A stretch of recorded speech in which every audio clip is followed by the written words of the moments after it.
this thing on? Okay, let's go. I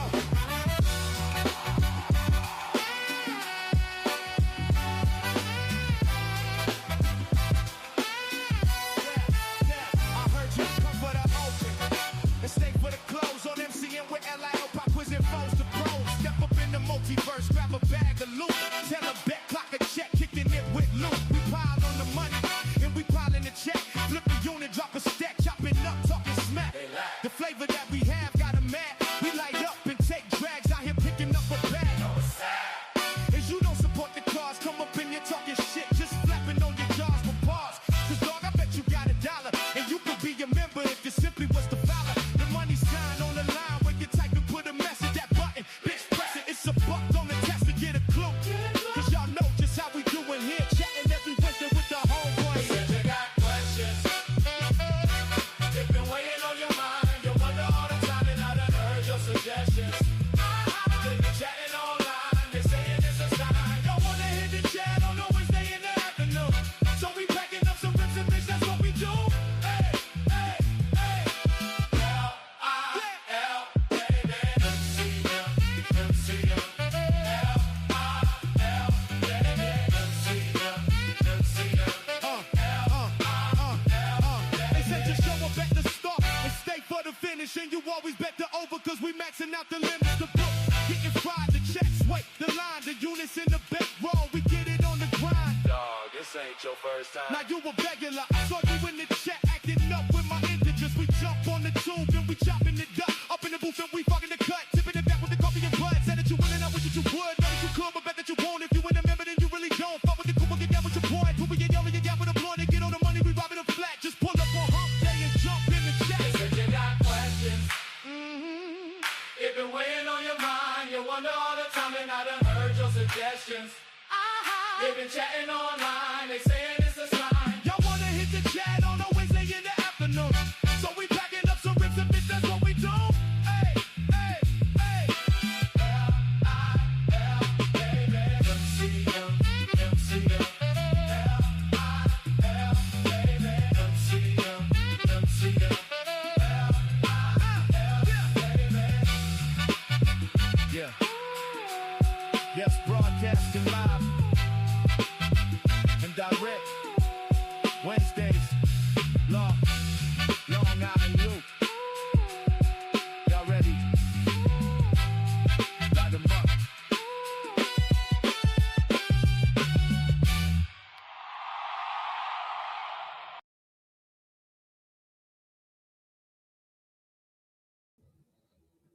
Yo, what is good, everybody? Welcome to episode 5 of the live chat, baby. I am Long Island Luke. You guys already know. You can follow me below on social media at Main Card Minute, everywhere, right here. You already know. You can also follow my boy Gaff, One More Round Fights, Morning Combat, which I work on, and Foes to Bros, which I also work on over on the Mac Life.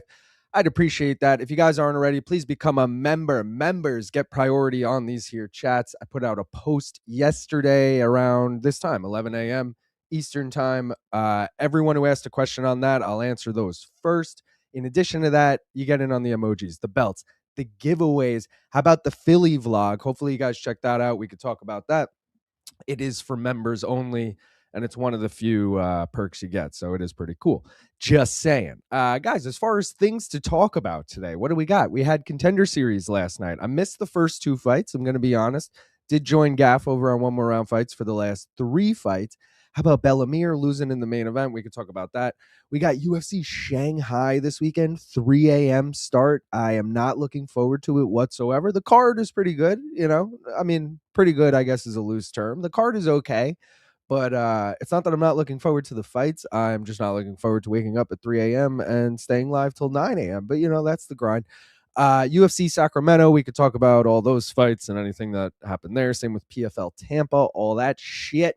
I just mentioned the Philly vlog. If you guys have seen it, we could talk about some shit like that. Maybe plans for any future vlogs and just some other tidbits. I saw a Chance the Rapper this week. If anyone wants to talk about that, there you go.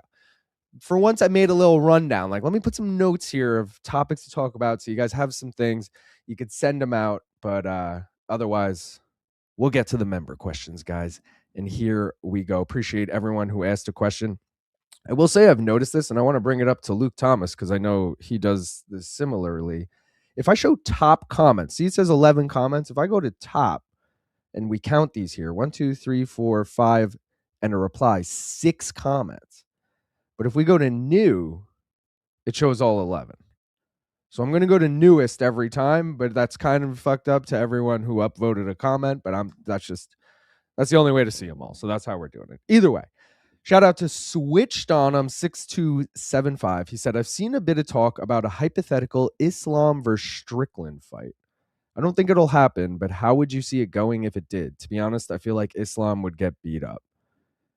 Yeah, I mean, we're just talking crazy now. If we're talking about fucking Islam and Strickland, bro, that seems a little too far-fetched. This is like a lot like when Ilya was like, I'm going to go up to 170 after I beat Gaethje and I'm going to fight Islam. It's like, no, you're not.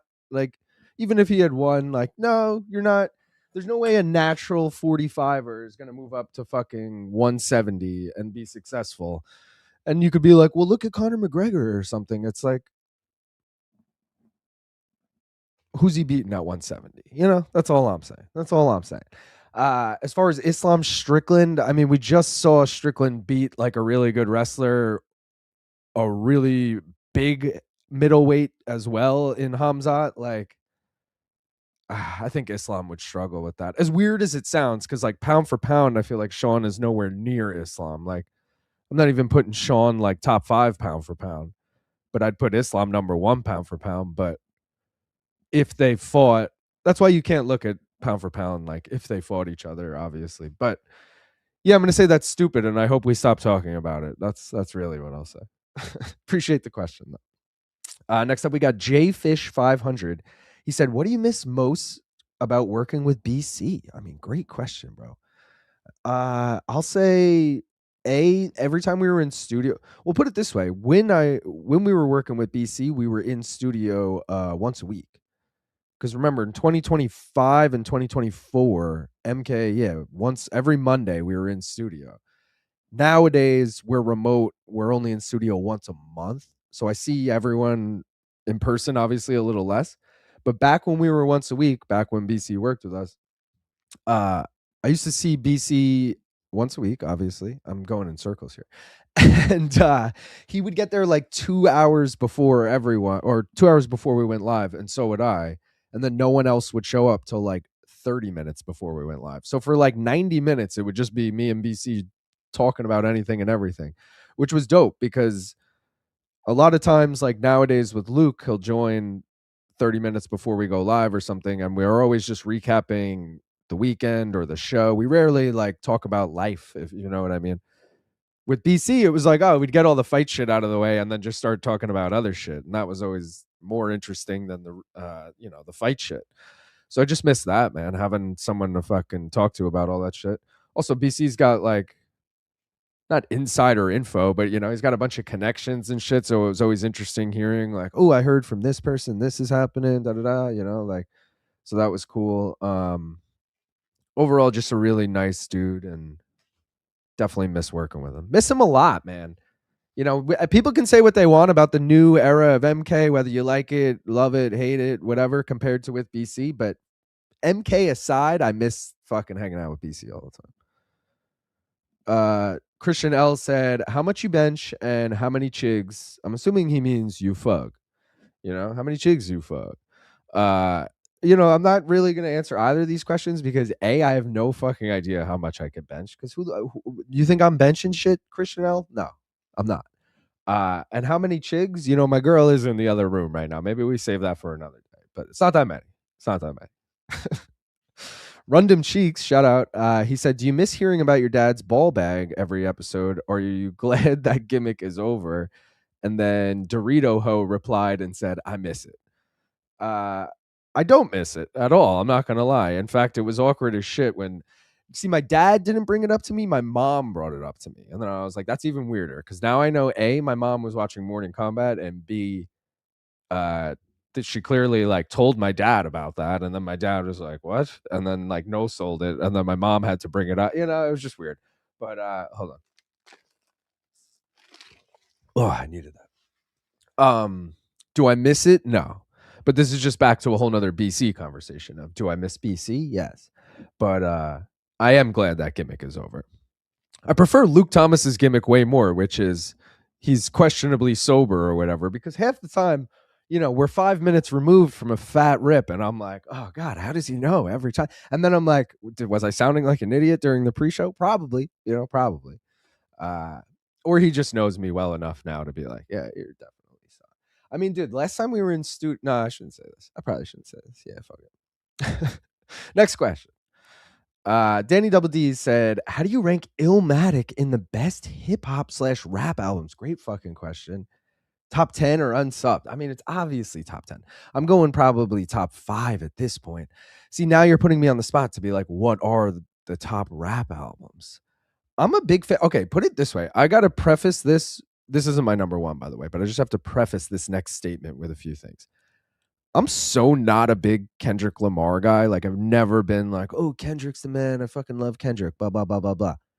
But Damn by Kendrick is a fucking banger album front to back. I really fuck with that album. That, to me, is also a top 5 album.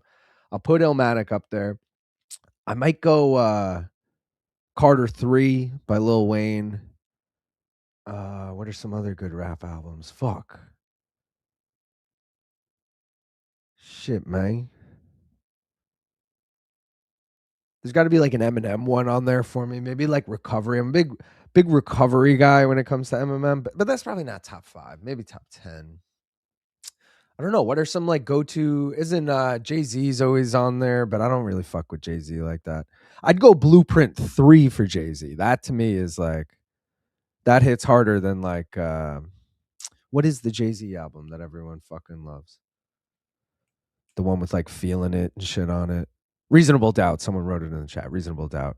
Oh, and Ready to Die and Midnight Marauders. See, I was never a big Tribe Called Quest guy.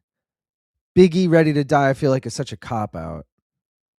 Reasonable Doubt, again, I just don't like Jay-Z enough to be like, ooh, yeah, Reasonable Doubt. It's all about preference. Preference? Like, I'm a big Clips guy, but I don't think I could put any Clips album top 5. Maybe Till the Casket Drops. That was a fucking fire album. But see, I feel like and this is probably goes with a lot of you, like, your music preference half the time is really just like what's nostalgic and like what you have good memories kind of with. Like, all these albums I'm naming are like albums I listened to in high school, and I'm like, hell yeah, that, like, but a good front to backer, like, again, I collect like vinyls and shit, and I have I don't think I have any rap on vinyl, I gotta be honest. But I would get Damn, I would get Illmatic. There's a few I would get. They gotta be front to back bangers though. Honestly, you know what else is a good one, but it wouldn't be top 5. But it's a front to backer is and I'm not a big Sean guy either. This is a lot like my Kendrick thing. I'm not a big Sean guy, but Big Sean, I decided, I think it came out in 2015. That's a good front to backer, bro. All right. That's all I'm saying. But Illmatic, yeah. I mean, the album in general.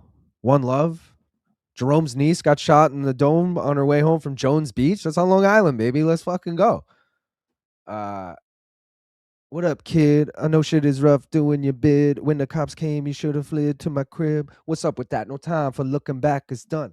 And then you got One Mic and shit on that. You got Memory Lane. You got fucking Halftime. You got what the fuck was the other one? Represent. You got, I should probably just Google the album now, right? No, it's Illmatic.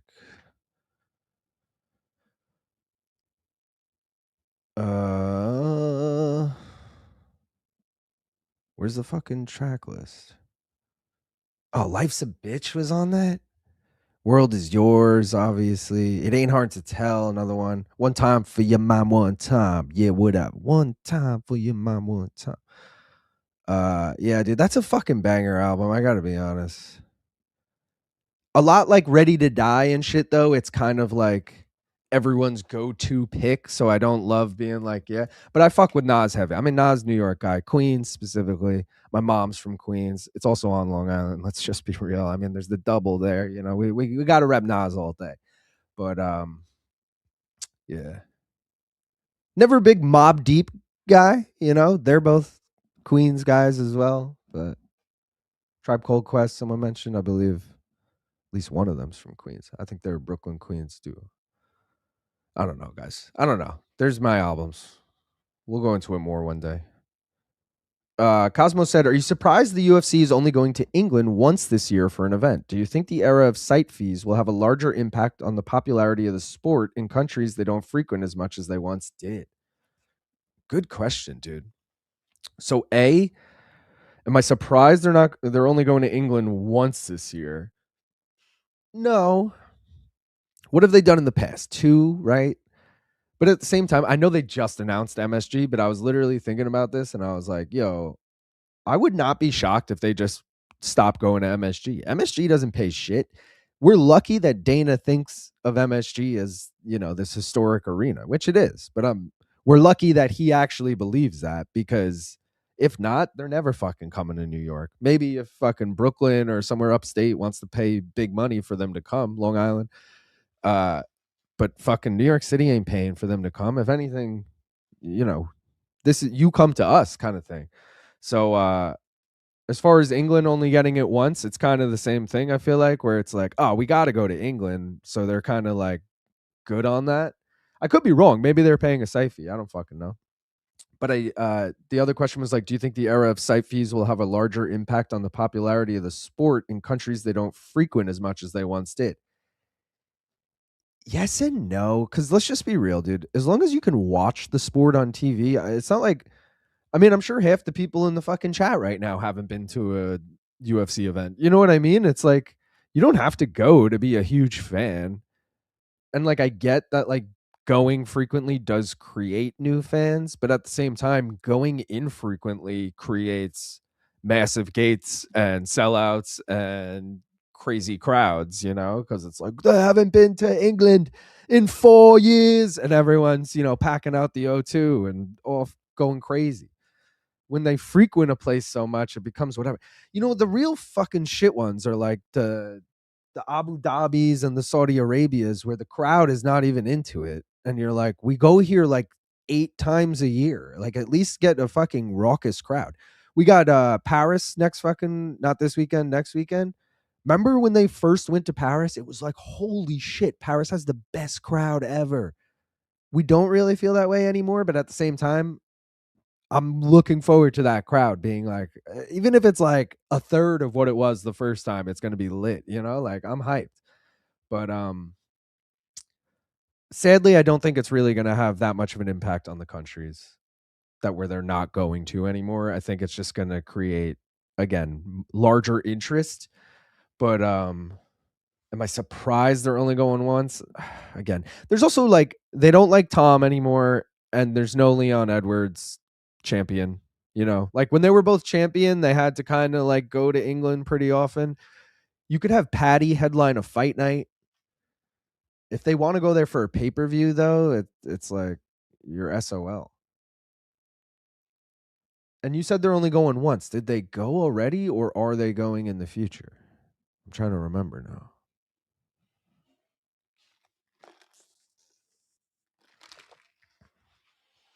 I don't know. Either way. Good question, Cosmo. Appreciate it. Next up, we got March at 34. Shout out MK Reddit moderator. Great documentary, LIL. How you feeling being an MMA media member so far? Is it fun? Is it what you thought it would be? Best of luck to more UFC or PFL MVP MMA events in the future. Thank you, March at 34. Appreciate you, bro. The documentary is fucking sick. I appreciate everyone who watched it. Great feedback on it. I thought it was funny. Again, I edited it. I'm biased. I'm in it. Obviously, I'm biased, but I thought it was good. I hope everyone enjoyed it. As far as how do you like being an MMA media member so far?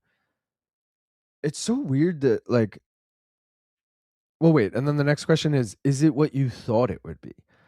I just want to say that, like, no part of me was like, I'm going to be an MMA media member. You know what I mean? I never, like, sought out to do this. That sounds stupid because I really just made a YouTube channel where I was giving out betting shit. And I was like, oh, I'll be that guy who gives out betting advice. Like, whatever. And then that kind of just with working on Morning Combat, and then one time UFC was coming to town, and I was like, "Can I get creds?" And then to Luke and Brian, and they were like, "Yeah, just apply this way." And I was like, "Okay." And then we got creds, and then I'm like, "Oh, that was cool. I should do that every time they come to town." And then that's just kind of like spiraled into that. But like again, like this is the most like MMA media I do, I think, because really I'm just like a director on MK who chimes in from time to time, and I'm like the MMA trivia guy, and I'm like, I don't know. I don't want to say I have like imposter syndrome or whatever. I just feel like still don't feel like I do that, but I guess I do. I don't know, man. I do like it though. If you're asking if you ask what do I enjoy this? Yes, I fucking love this. This is awesome. It's the best job I've ever had between MK, Foes to Bros, and my own channel. Like just working YouTube full time essentially for 3 different things is awesome. And I hope it lasts a long time. I'll say that. And he said, "Best of luck going to more UFC, PFL, MVP, MMA events in the future." Thank you, brother. I hope PFL, MVP, whatever comes around more often. Because to me, I'm a little worried that that's like once a year kind of thing. And at that point, I'm only going, like I don't think Gaff and I are going to go to Philly for a fucking PFL event, but we'll go to Boston for a UFC event or something. So stay tuned. We'll see. Anything close to New York like that, you guys can expect some content. Um, as far as UFC, the next one, MSG, we'll definitely be at MSG. I can tell you that. We did just get a super chat though, guys, from David John 628. Shout out to him. He said, "You ever think of doing a YouTube member versus member prop quiz bracket? Champion of the bracket could even face the champ of the media bracket for champ. Thank you for the $5, David." Yes, I've had multiple ideas like this. So my initial idea, well, not my initial idea, but I have a lot of people with YouTube channels who wanted to be on it. And then I was like, we should do an all YouTube bracket, like people who have YouTube channels, and then winner of that faces winner of the media. And then I was basically just thinking of making it like the media rankings are now like its own division. Like think of it like flyweight. That's the media rankings. Then like this is the YouTube rankings. Then we could do like members. Then we could do just like random fans or something. I don't know. Like I've had all those ideas. The problem is it's so hard to think of fucking questions for people as it is and all this shit that it's a lot of work. The other thing is like David John, let's say you want to play. I'm like, all right, I know this guy's name is probably David and probably John. Like now I'm sitting here trying to write an intro or trying to think of categories for David John. And I'm like, I know nothing about this guy. So that's why I like if someone has at least, I don't know, a bio online or something I can look up. But yeah, it's a lot of work. I'm not against it. I definitely plan on it. Same thing with like I wanted to have fighters on, still do, but like we're just in the middle of a bracket, so I haven't sought any out in the last couple of weeks. But I would love to have like fighter rankings, media rankings, YouTube, whatever. We can make as many fucking rankings as we want, and then do like champ versus champ fights, like fights. You know what I mean? Like the fighter champ versus the fucking YouTube champ versus Jose or whatever. It'd be fun. It'd be fun. But appreciate the $5, brother. Thank you. Take that out of there. All right. All right. What's next? Lazy Bed in the house. He said, "What was the go-to song or album when you were young and smoking out with friends? What was the CD most frequently playing in the background?" Great question. This is pretty similar to the other question about Illmatic. I probably shouldn't have gone too in depth about all my fucking favorite albums back then. I'll just say that young and smoking, I'm going to say initially you go to back when you had a car. Well, I don't mean like I don't have a car now. I meant like it's got to be at least that old. So we're talking like 16 to 18 range, right? Like that high school era when everyone's driving, you're in the back seat of someone's car or whatever. And that to me is 2000 what? 2007 to 2009, we'll say, somewhere like that. So any album that came out around then, I'd say. I mentioned I mentioned Lil Wayne before, but like No Ceilings by Lil Wayne, the mixtape that came out.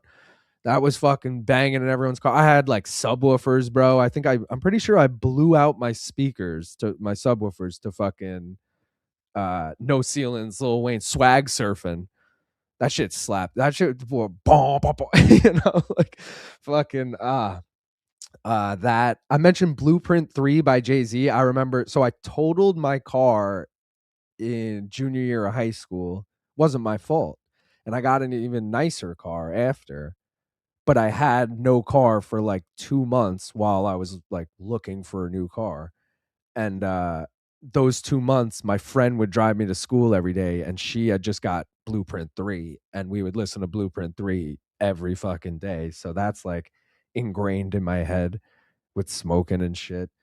I will say BC always talks about he was in the back seat of so and so's car, and they put on 10 by Pearl Jam, and they pulled in front of BC's house, and he didn't get out of the car. He had to wait, and they finished the full album or whatever.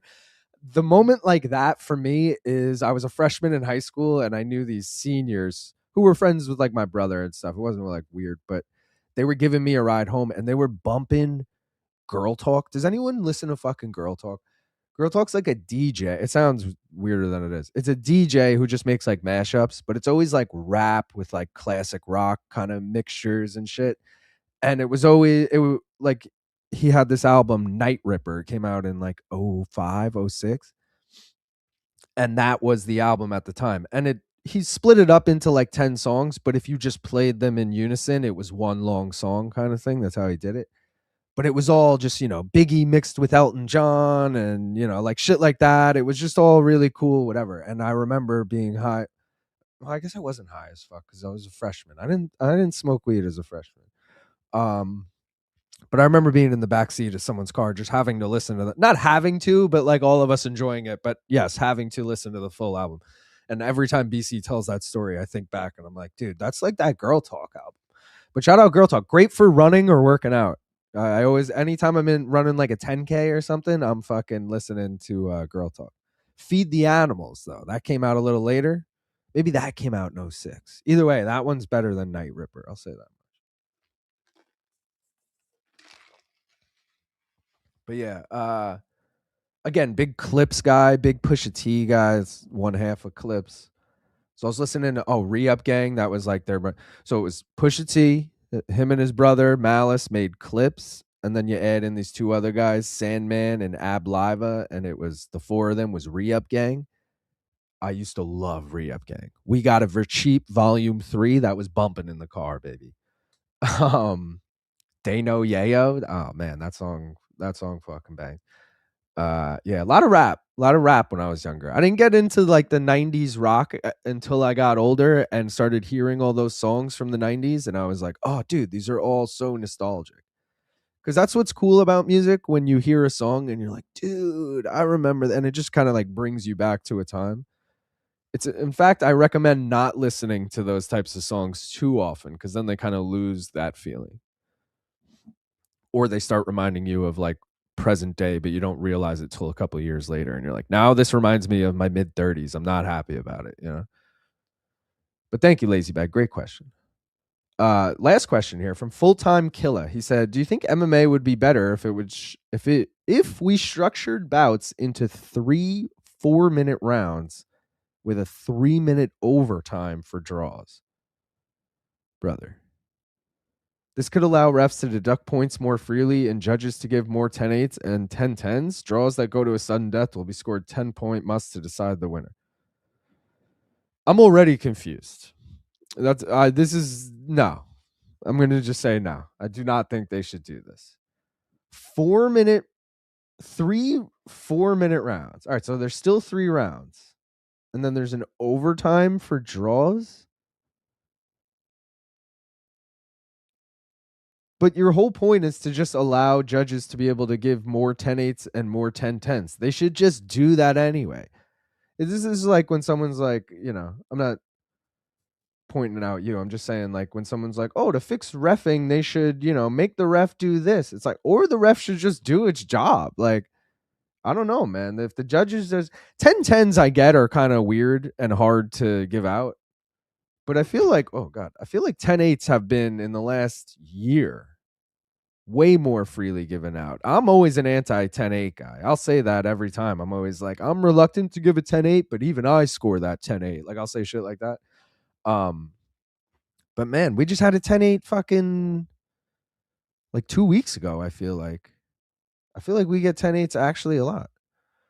But yeah, I don't know, man. I that just sounds too confusing. Also now, like if you shorten a minute off of a round, now you're becoming all convoluted with just the history of the sport and like X amount of fights in this era were 5-minute rounds. These fights in the, I guess that is the history of the sport anyway, with the whole like 10-minute rounds, no limit rounds, whatever. But still, it just feels, I don't know. I don't think that's the solution. I'll say that. I don't think that's the solution right now. But that was our last question, guys. We do have a super chat already, though, from our boy, Lazar Aston. Let's go, Lazar. Thank you for the $2 Australian. He said, what do you make of the pressure Umar is facing? I mean, what do you mean by that? Just by being a minus 500 favorite or whatever? Like, is there any added pressure? Is it because he's a Nurmagomedov and there's the pressure of like staying, he's already been beaten, but like staying with a pristine record, you know? I don't know if there's a lot of pressure. I saw fucking Umar, man. This is one of the dumbest things he's ever said, but he said as if this man didn't already deserve the next title shot, like once he beats Song, he should get the next title shot, right? Is there anyone who really thinks Sean O'Malley deserves it? No. You might want to see Piotr Jan, Sean O'Malley too, but you don't need to see it. But fucking Umar's like, oh, if Merab win or lose against Jan, I'm going to fight Merab next. It's like, so lose? You're going to fight Merab? Why are you fighting someone else when you probably could get the title shot? We could do you versus Piotr Jan. Sure, the UFC might fuck him over and go Sean O'Malley, but why are you just like, yeah, let them do that. You know, like at least fight for that fucking position, man. I don't know. That shit was stupid as hell to me. Also, I really hope, obviously, you guys know I'm a Merab guy, but I really hope Merab wins and we get that rematch for a title and we get Piotr Jan, Sean O'Malley, #1 contender. Because if Merab wins, there's no justification for giving Sean O'Malley a title shot. In fact, the #1 contender Jan O'Malley fight makes perfect sense then. And if Merab loses, then sure, Umar's scenario, which I don't know why he put out there, I could see them doing. Good on you, Umar. But thank you, Lazar. Appreciate you, brother. All right, guys, now let's get to the rest of the chat. This might be a quick one today. I don't know. I've said this before and it ended up going long, but we're only 30 minutes in and we're already on the chat. I'm just saying. Appreciate everyone who's here, though. Dix Insider said, Lukey Pookie, the most live prop this weekend had to be Long Zhao point deduction at plus 2,000. He got 2 points taken in his fight versus Garbrandt after he kicked his balls 2 to 3 times. And yes, my pick is Bellamir. I'll say what fucking book are you getting point deductions on? Because that's such an interesting prop. Not that I think I would ever really bet it, but that's an interesting, maybe in like a Cyril Gahn or like a John Jones fight. Maybe I would actually, someone who frequently like eye pokes or something. But that's a crazy prop. You're not wrong though. You know what I found interesting is Alex Perez Sumaderji 2 is on this card. The first fight ended by dick kick, low blow. Cody Garbrandt, Long Zhao. Long Zhao is also on this card. Also, Alex Perez was in Cody Garbrandt's corner when he got. It's just like this circle of dick kickers on the same card. It's crazy. We better get Garbrandt in Perez's corner or some shit to really just bring home the. I guess it wouldn't be a trifecta. I should have used trifecta earlier. But the foursome, though, just bring it home, you know?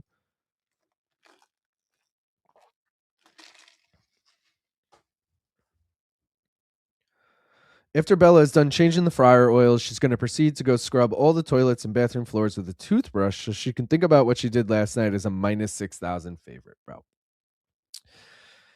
So we need to talk about that for a second, because all I was thinking about, actually, I can't bet on Contender Series in the state of New York, which is so stupid. But I will say, the week before we were in Philly, so we were able to bet on it in Pennsylvania. So we did last Tuesday, and we did pretty well. But this Tuesday, I didn't even look at because I can't bet on it. I don't even like look at these cards ahead of time. I'm just like, whatever, let's hop on, let's watch the fights, hang out.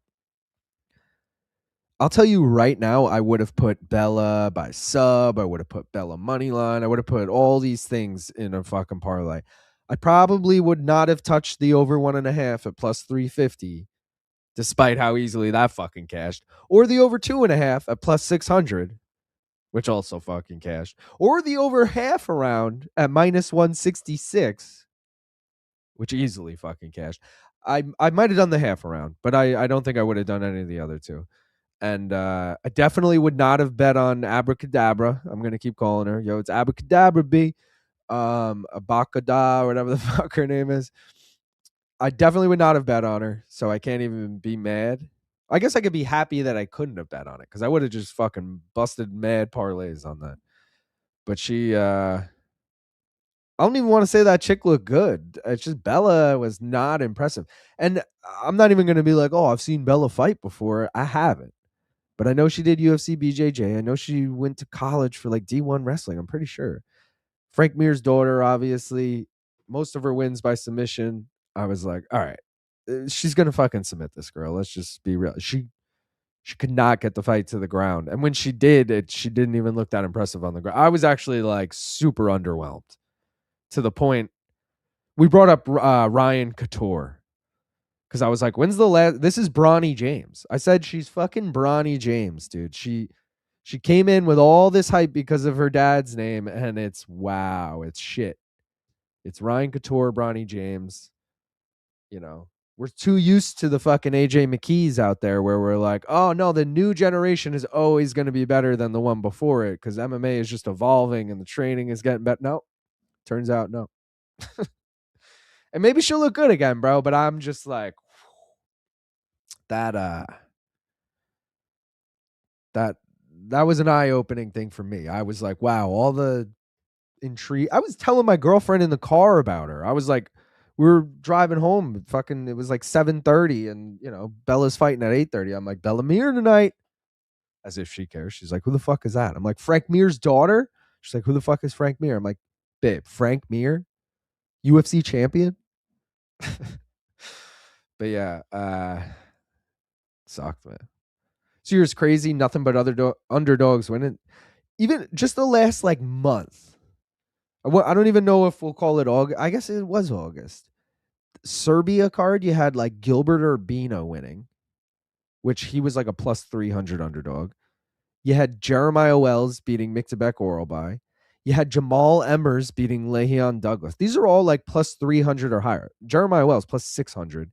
And then you had fucking, granted it's Contender Series, so it's almost like saying a regional, like you guys see that CFFC favorite loss last night? Like, all right, well, whatever. But still fucking crazy. That chick was plus 1,600. I've been seeing a lot of things saying Bella was minus 6,000. I don't know what fucking book that was on. On DraftKings, she was minus 3,600. Even still, absurd. The other chick, I think it was plus 1,600 coming back. So crazy. Bellamere fraud check. The Bellamere thing was a bookie fuck up more than anything, in my opinion. No one that had an experience should be that huge of a favorite. Yeah, I say this all the time when there's a big, a UFC debutante that's a huge favorite, and I'm like, ooh, I don't love that. I won't say that's Bilal Hassan this week, because I like Bilal Hassan to win this week a lot, but he will be a prime example if he loses. You know what I mean? Like, it's usually like someone you've never heard of. We've all kind of heard of, but like Lu or whatever. I'm butchering that guy's name. The K1 champ who's fighting in the second fight on the main card. He's a big favorite. I did bet against him. Maybe I'm just wishful thinking here, but I am like, I don't know, man. If that guy loses, I'm going to be like, why was anyone trusting this fucking debutante? I don't know. This model had stoned down pat. Now he has added stoned while saying, have you seen this shit? Down quite versatile. It was really my reaction to this card being on at 3 a.m. Like, oh fuck. Like reluctant, I guess I'll do it, you know? It was my blue steel, you know? Upset City, aka Shanghai. Shanghai. This joint is crazy. Shout out Lazy Bed. Oh man, no one here actually put money on Bella, did they? I didn't, but I would have again. Kyle's loving the lyrics. Acting up with my integers. Did I hear that right? You did. You did, bro. Not gonna lie, only because a member recently. Oh, only became a member recently just to see the Philly vlog. Best $2 I've ever spent. Let's go, Jay Fish. Why'd you have to spend $2? It's only $1. It's only $1. I will say, Lazy Bet has pointed this out, and don't quote me on what's what, but I think if you pay on your iPhone, you get charged extra or some bullshit. But if you pay on desktop, it's only $1. Don't ask me why. I advertise it as only $1 because I set it to only $1, but I think it's Apple pay or charges a whole extra fee on top of it or some shit. Bullshit. But either way, glad you liked it. Hope everyone else becomes a member for the Philly vlog. It's totally worth it. It's 20 minutes too. It's good content. 3 days mixed in there. You get about, 6-7 minutes a day. It's good. Bellamere kind of looked like it was her first real fight ever. Yeah.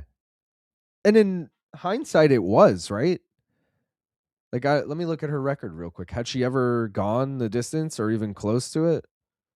Oh, yeah, she went the distance in her first fight. All right, I take it all back. Her last 3 fights been round 1 subs. She also UFC BJJ, I'm pretty sure got a sub in that, so might stay up through the whole night and watch it for old time's sake. When I was living in the UK, that was every card for me. If you're on the West Coast, I feel like it's actually not that bad. Shanghai, I assume we're talking. Because midnight, I'm like, bro, at that point, just stay up till 6 a.m. when the card ends, and then just fucking sleep till noon, and you're good to go. You didn't waste your Saturday at all. You didn't have to fucking get some fake ass sleep before. Like, I'm going to get some fake ass sleep before. I'm going to go to bed at like 10, 11 o'clock. I'm going to get 2 hours of sleep. I'm going to wake up at 2 a.m. and I'm going to be like, fuck, this sucks. And then I'm going to be tired as shit all day, and it won't be worth. I mean, hopefully the bet's it, because I was going to say, otherwise it's so not worth it, but we'll be there, because I promise, and a promise is a promise. Shout out Nikki. He said, hey, Luke, how's your day going, bud? I'm driving, doing the delivery today, so I can't type while I'm driving. All good, bro. I appreciate you. My day's going good. My girlfriend's off all week, so we had a nice morning. We got Starbucks, and we got egg sandwiches, and then she just went to the beach.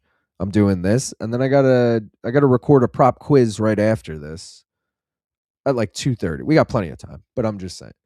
And that'll be the next semifinal for anyone wondering. That is Mike Bond versus Dan Tom. Winner will face Alex Behunin for $100 the following week. Then hopefully the week after that, Jose versus that winner. And then we reset everything. Then it's back to the top. Truth be told, I have no matchups in mind for the future. Like, I'm kind of burnt out on prop quiz right now. So I'm a little, I don't know. We'll see how I feel in the 3 weeks that leading up to that. But as of right now, I'm like, man, I don't fucking know who to have on. I feel like I could, there's a bunch of matchups still to make, but I'm like, part of me is like, I hate looking at the rankings and seeing people that are only like 1-0 or 0-1. It's like, I got to get this person back on again so we can like get them some wins and losses, actually see where everyone plays out. But then I'm also like, oh, people are always like, you got to get new people on. And I'm like, well, fuck, man. Like, which one is it? I guess it's a me thing wanting to see the rankings play out, but it's tough between like, ooh, I should have this person back on, and ooh, I need new people. And new people's cool because I'm hoping that brings in new fans, but yeah, it's just an internal problem.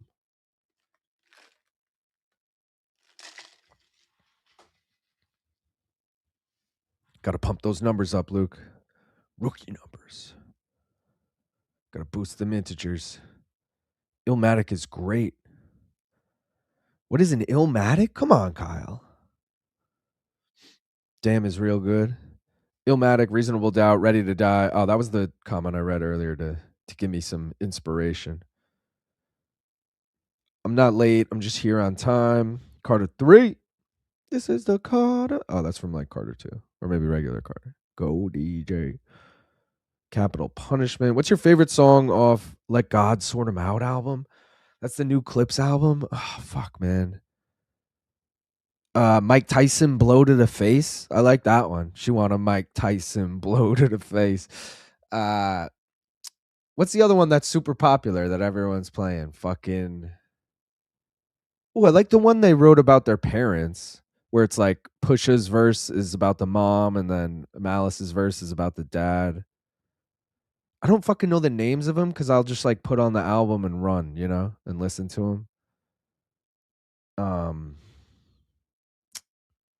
Fuck, man. Now you're gonna make me look them up.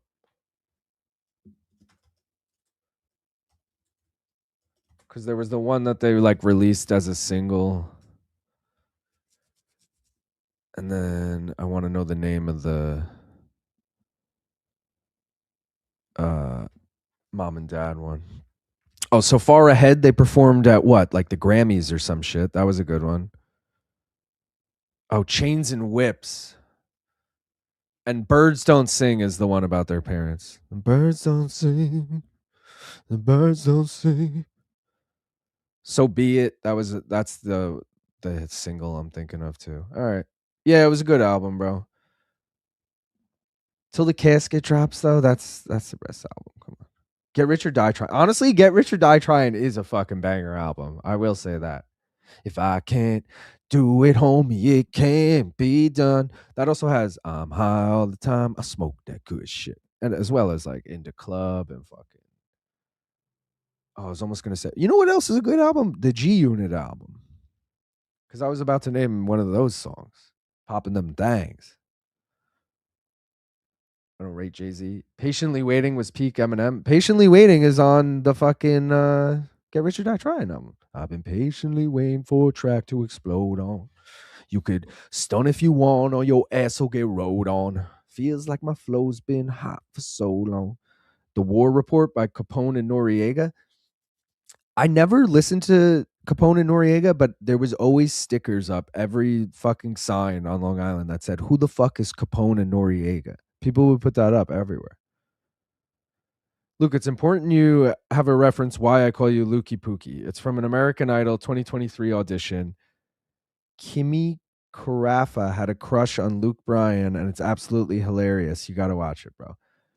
Dude, I definitely don't want to watch it. I'll just say that. But I will say there's a chance I've already seen it because my girlfriend loves American Idol. And in 2023, I probably watched that. You know what I mean? Like, I can't stand it now to the point I'm like, no, I refuse to watch it.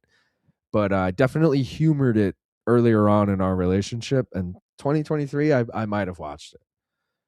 But God, I can't stand that show. Everyone has a fucking sob story. I will say though, I worked with this guy Max. He was a fucking A1, and his girlfriend was on it like 2 seasons ago, and she went pretty far. She was top 10, so that was pretty cool. Shout out Max. I forget his girlfriend's name. Amanda, I want to say. I think it was Amanda. She was from New York. If anyone watches American Idol, it was 2 seasons ago. She was from Manhattan, and I think her name was Amanda. Diary by Scarface is great. We got to mention DMX. See, DMX is like, I hate to say this, but to me, all DMX ever was like Rough Riders Anthem and like obviously like X Gon' Give It To You and shit. But like couple songs, then he passes away, and then all of a sudden he's like a New York rap legend. Just my opinion. I don't know. I feel like people oversell. Maybe I just was naive to how impactful he was, I guess I'll say, but I feel like a little bit of nostalgia with him at this point. Dark Sky Paradise was all right. That's another Big Sean album. Honorable mention, so many great albums. Nori, Melvin Flint, The Hustler is a sleeper. Bro, Nori, Sour Diesel with Styles P. I think it's with Styles P. We smoking sour. We smoking sour diesel like every day. We smoking sour. Yeah. Godson was underrated. Yeah, that's the one with Made You Look on it, right? Made You Look. Oh, you a slave to a page in my rhyme book. You fuck with abortion rock? Yeah, brother. Fucking Cannibal Corpse all day, dying fetus. Give me that fucking coming blood shit. Give me that fucking, all that bloody rowing and the fucking. The more we row, the better it go, bro. I didn't mean for all that to rhyme, but that was pretty good, bro. Go. I haven't told Luke Thomas this yet, but when the World Cup was going on, my sister and my brother-in-law are like big soccer fans. And they're big drinkers, and they were like at a bar, and there was a bunch of Norway fans, and Norway had won the game, and everyone was rowing. And my sister's telling me the story, and I was like, "Please don't tell me you started rowing." She's like, "Of course we started rowing," and they like then got on the ground and started rowing again, right there in that moment. And I was just thinking of how disappointed. Like if Luke Thomas knew my family was rowing, yeah, forget about it.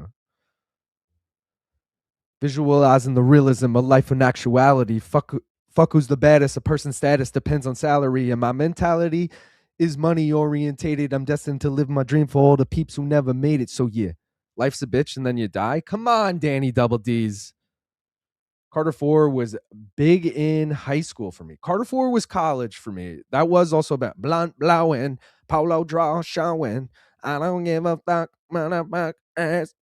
What was the other good one off that? Mega Man or something it was called. I can't think of how it went. Oh, it wasn't like 6'7" on Carter 4 too? I think so. Lifestyles of the Poor and Dangerous by Big L. I put it on. Big L. Big L's another one though, like DMX, where I'm like, or maybe more Biggie, where it's like, do we just overhype this guy because he died at a young age, and we're like, nah. Big L did have some fucking bangers. What's that one Big L? Platinum Plus by Big L. That's a fucking banger. AZ Ride or Die. AZ will forever just be associated with Nas for me though. Like it's never gonna be like AZ. It's always like AZ and Nas or The Firm. Shout out The Firm. I miss the Leech. We talking Li Jing Liang or are we talking music? The question is, did Eminem wash Jay-Z on Renegade? 100%. Nas has the line, Eminem murdered you on your own shit, you a dick riding faggot. Like he fucking, yes, 100% Eminem murdered him on Renegade. It's a rite of passage to go to at least one event. I didn't go to UFC to watch fights. I go there to watch Dana White. All right. 7 Dick Sloth, baby. Correction, AZ, do or die. Shout out again to David for the super chat earlier. You should get Prop Quiz dubbed in Brazilian Portuguese and call it Propi Quizzy. Is there like I mentioned this recently. Danny Segura's Hablemos MMA. I clicked on it recently and it was playing dubbed over English. And it actually sounded, if anyone saw MK on Monday with the fans up of Danny watching Shrek in Spanish, it sounded a lot like that AI version of Danny.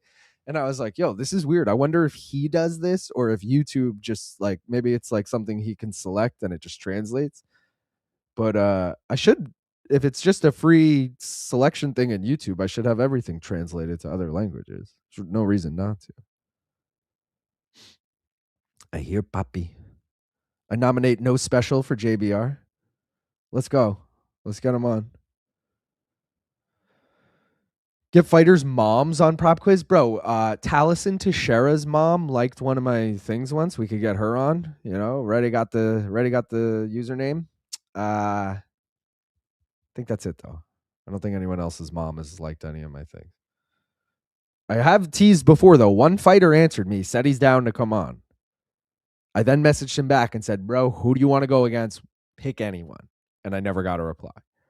But I'm thinking they don't want to do any work. I think I got to come back at him and be like, yo, you versus so-and-so this week, this time, you win. And see what he says. So I'm still optimistic, but we'll see. We did just get a super chat, though. We got to throw it up.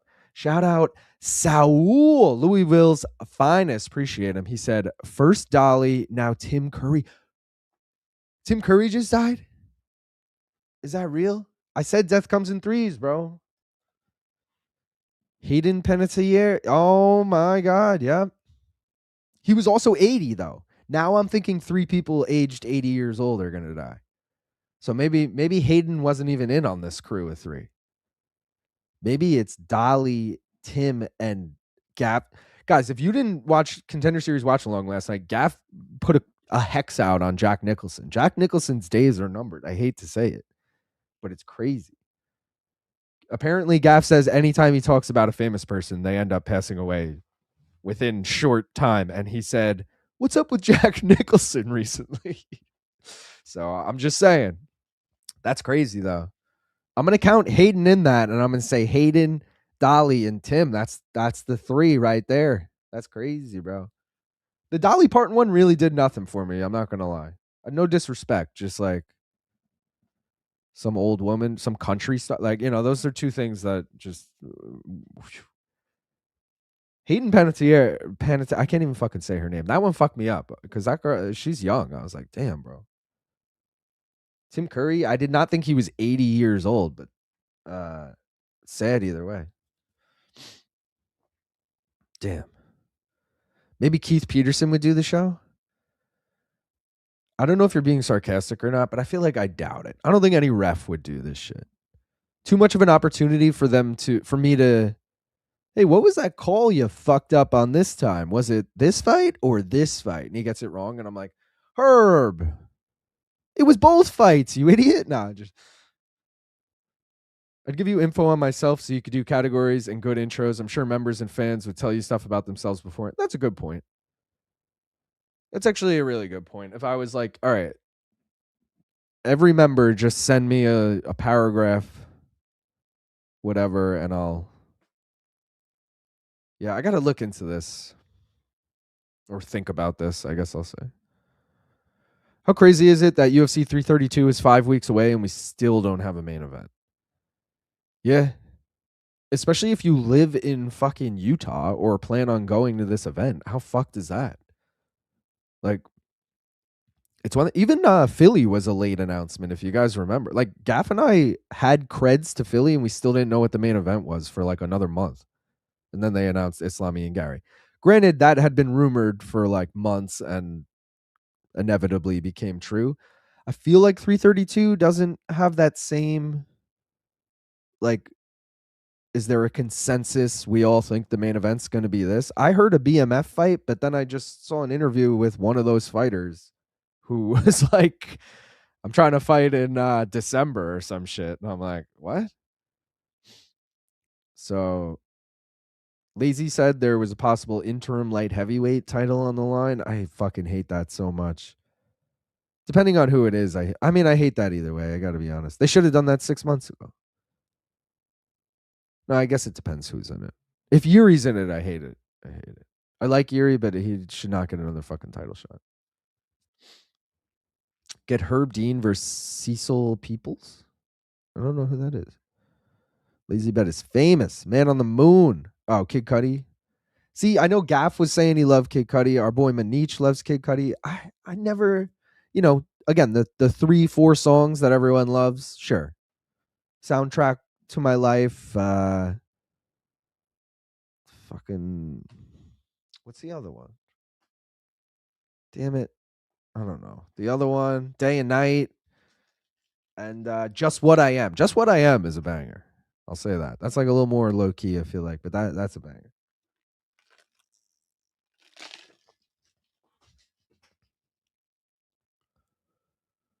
Man on the Moon classic for sure. Oh man, I miss my old Jeep. I had 2x12 Sony Explode subs.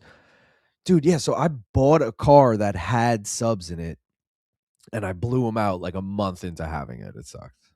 But they were, I don't even remember the size, but I do remember being obsessed with like subwoofers for a while. My buddy used to play Because the Internet by Childish Gambino. Used to play Because the Internet by Childish Gambino a lot when we smoked. I never listened to Childish Gambino like that. He had that one song with Chance the Rapper. What was it? My favorite song or whatever. That was like the first time I ever heard Danny Glover rap, and I was like, or Donald Glover, Donald Glover, Danny Glover, Donald Glover. Which one's the guy from Angels in the Outfield, and which one's the guy from Community? The rapper. Yeah, I only ever heard him in that. And then he had that song Made in America or This is America, whatever the fuck it was called. I remember that being like a whole viral thing. But I never really got into him. Shout out to Kyle, who just gave $5. Appreciate you, Kyle. He said, "What is your favorite jingle from a commercial, and why is it Sleepy's, the mattress professionals?" 1-800. No, wait, I don't know that one. No. What about Empire Today, Kyle? That's a real Long Island one, I feel like, where it's like 2-800-588-2300 Empire Today. That's a good one. JG Wentworth, 877 Cash Now. I mean, come on. Call JG Wentworth. We got to go more radio. I'm a big radio guy. Like when I'm driving in the car, I listen to the radio. And you got to do like, at Nicolac Pavers, at Nicolac Pavers, pave your way, or so there's always something smoking at Smoking Owls. You know, Smoking Owls, guys, Long Island staple. Never been there. What else? These are all like way too Long Islandy, probably, but you know. There's some good ones. How about Cambridge paving stones with Armatech? They'll always look like new. My dad was like a brick mason, loved Cambridge pavers. I have so many Cambridge paving stone t-shirts because the rep would just give them to my dad for free and shit every time he'd put in these like bulk orders. You got hoodies, everything Cambridge paving stone. Shout out. What else? Now I feel like I'm blanking. I don't know. There's a lot of good ones, man. There's a lot of good ones. Jones Barbecue Foot Massage, like that's more like viral rather than like one I've actually seen on TV, but you know, that's a good one too. Thank you, Kyle, for the $5. Cosmo said Meteora. That's what, Linkin Park album? Fat Joe Don Cartagena was always a go-to as well. What's the Fat Joe one that came out in like 09? It had the slow down, son, you killing him. Ha, ha, slow down, son, you killing him. That was a banger album. That song also had Jeezy in it. And then they had, there was a few good songs on that. Now I got to look it up.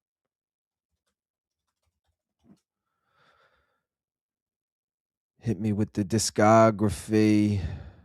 Where do we see the years they came out? Was it Me, Myself, and I? No, that's the one with I make it rain on these hoes. I make it rain. Why don't I see this here? Slow Down album. The Dark Side, Volume 1, 2010. There you go. That's a good Fat Joe album, all right? Valley of Death. Haha, Slow Down, No Problems. Catch me in the streets, ain't a damn thing cheap. Just the belly of the beast, ain't nobody safe. Trust me, you'll want no problems. Live Love ASAP and Long Live ASAP as well. I was never into the ASAP crew. You know what it was? ASAP Rock. Shout out ASAP Rock. Not ASAP Rocky. Not to be confused with any of the ASAP crew. AESOP. Went to my high school. And he's like the most, you could Google it.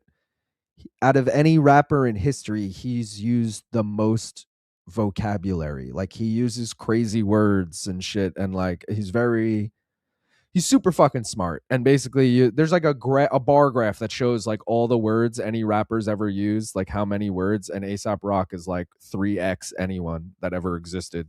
It's crazy. But he's the fucking man. And I was always pissed off when ASAP Rocky came out and everyone's like, ASAP Rocky. And I was like, oh, ASAP Rock, you mean? And then it was like always this whole confusing thing. And I just forever was like, man, fuck the ASAP crew. But then I actually, ASAP Rocky grew on me. I don't mind him anymore. But I never got into like that album. What was even the fucking hit off that album? It was I can't even fucking remember it. If you say it, though, I'll know it. Mashups were elite in high school. I used to dig for mashups on YouTube and try to make them all the time, LOL, because the internet is so underrated. Classic album to me. Oh, because the internet. That's a fucking thing. Manich just texted me, Luke, Aesop Rock went to your high school? Yeah, dude. He graduated. He's old. He's like a lot older. He graduated. He overlapped with my oldest sister. My oldest sister's 10 years older than me. So he's somewhere 10 to 14 years older than me. So he's probably like closing in on 50 right now, or mid 40s, somewhere like that. He came out with a new album recently though, and it fucking bangs. I'd forever fuck with Aesop Rock, bro. Um Manich saying he used to have the same experience when people were like, Aesop Rocky. He's like, no, Aesop Rocky? I miss BC for the music takes. 5K or 10K PR LIL. Ooh, oh, this is a good one. So 5K was like 20 minutes and I don't know, something seconds, but I came in second in my age group. Well, I've come in first in my age group in 5Ks, but I had worse times than that. This was like a competitive 5K. I came in second in my age group, so I got a medal and shit. So that was cool. And I also came in 10th overall in that race. 10K PR, I think, is like 46 something, which is like 7 minutes a mile. But that race, that 10K is literally like 10,000 people in it, and it's fucking I come in like 200th in my age group like I'm nowhere near top 3. If I run a local 5K and I don't get top 3 in my age group, I'm kind of disappointed because I feel like the age groups are usually every 5 years. So I'm in the 30 to 34 age group or whatever. I guess next year I'll be in the different one. But I'm like, there's no way, like I'm like looking at it. I'll come in like top 20. So I always look at the 19 people ahead of me or whatever. And I'm like, all right, that guy's a little older. That's a girl. All right. Like, I'm like, all right, I think I got top 3 in the age group. And like we did one recently. I came in 4th. I was so pissed. I was like, fuck, man, let's go. Cause I like to get the medal, that's the thrill of doing it. It's an extra bonus. You pay $40 or whatever, you get the t-shirt. I want the fucking medal too. But you got to earn it.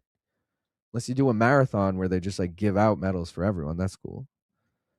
Let God Sort Them Out was so good. Used to sell weed to a group of rich girls in high school when 50's Wangsta came out. The one had a Hummer when they were brand new. Blazing blunts and bumping 50 in a Hummer couldn't tell me nothing. Dude, that is a vibe. Honestly, 50 in the Hummer, you're so right. 50 Cent and Hummers were like a thing for a while. And I'm not talking about the car. No, I'm kidding. I am talking about the car. Shout out the H2. Remember when the H2 came out? That was like a big thing, bro. But yeah, Wangsta. What was the other 50 Cent song? It was pre-Wangsta. It was like the song that put 50 on the map where he was like, he's going to rob everyone in the industry. Was it How to Rob? Was that what it was called? Can't think of the name. Mark Davis said, prop quiz is tremendous. Would you ever have 2 shows a week? Oh, God, Mark. Trying to fucking send me into an early retirement? That's my stupid way of saying I'm overworked, even though, whatever. To be honest, no.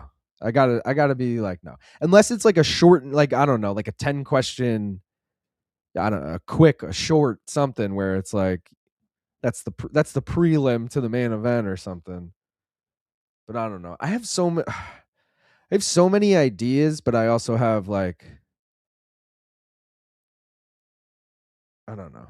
When you get in a groove of doing shit and then like the thought of like adding other shit, you're like, oh, that sounds so fucking daunting. But like ideally, if I had imagine I could afford a team, bro. Imagine I could afford a team to just help me with all the other bullshit I got to deal with, making graphics, all that shit that just wastes time, and I could just focus on prop quiz. I mean, I would have a fucking great. We'd have 3 shows a week. It would be fucking awesome. Shout out to fucking C Shank who just gifted 10 fucking memberships. Let's go, brother. That's 10 new people who can go watch the Philly vlog right after this ends. So make sure you do that. Appreciate you, C Shank. Sally sells C Shank by the seashore. I appreciate you, brother. Or sister. Or brother. Or them. I think you're on to something smart with RAF booking retired guys to beat active UFC guys. I think it's promotional strategy to steal shine from UFC hype with permission. Diabolical. Hey, I'm not. Again, I don't want people to actually think I think this. I just like wanted to put it in out there in case anyone was thinking, like you said, you think I'm onto something. Like I right, like I don't agree with what you like. I don't think. Put it this way: someone like Colby Covington, who is invested in RAF, if I'm not wrong, if I'm not mistaken, is undefeated in RAF. The only matchup they made, or sorry, Armin, also an investor, was undefeated until he wrestled Kobe. But they're both investors, so one of them had to lose. So it's like, okay, whatever. It's like, I don't put it this way: if Tyron Woodley beats fucking Hamzat Chimaev in 2 weeks, we know the fix is in. We know the fix is in. Come on. And I also say, because like Luke Thomas was like shitting on each example I gave. Joaquin Buckley and Tyron Woodley, I agree. Like Joaquin Buckley is probably just bad at wrestling. but something about these older guys, like the Cejudo Marab was weird to me. I don't know if that was weird to anyone else. But like Marab fucking dog walked him in MMA. The first time Henry had a big lead on Marab, but Marab came storming back. I almost feel like Marab did that for like the thrill of like, let's just come back. This time Henry pins him in 30 seconds. Like, what? Just, I don't know. A little weird, a little weird. I'm in favor of 10-10s. Fighters are making way too much money off the UFC. That's funny. The name, title shot. Josh mentioned it. Dana's end goal is to have fighters pay the UFC to fight for them. Dude, honestly, I feel like we're not far removed from that. And if you think about it, that's not the craziest, like if you're an up and coming fight, it sounds crazy now because no one is doing it.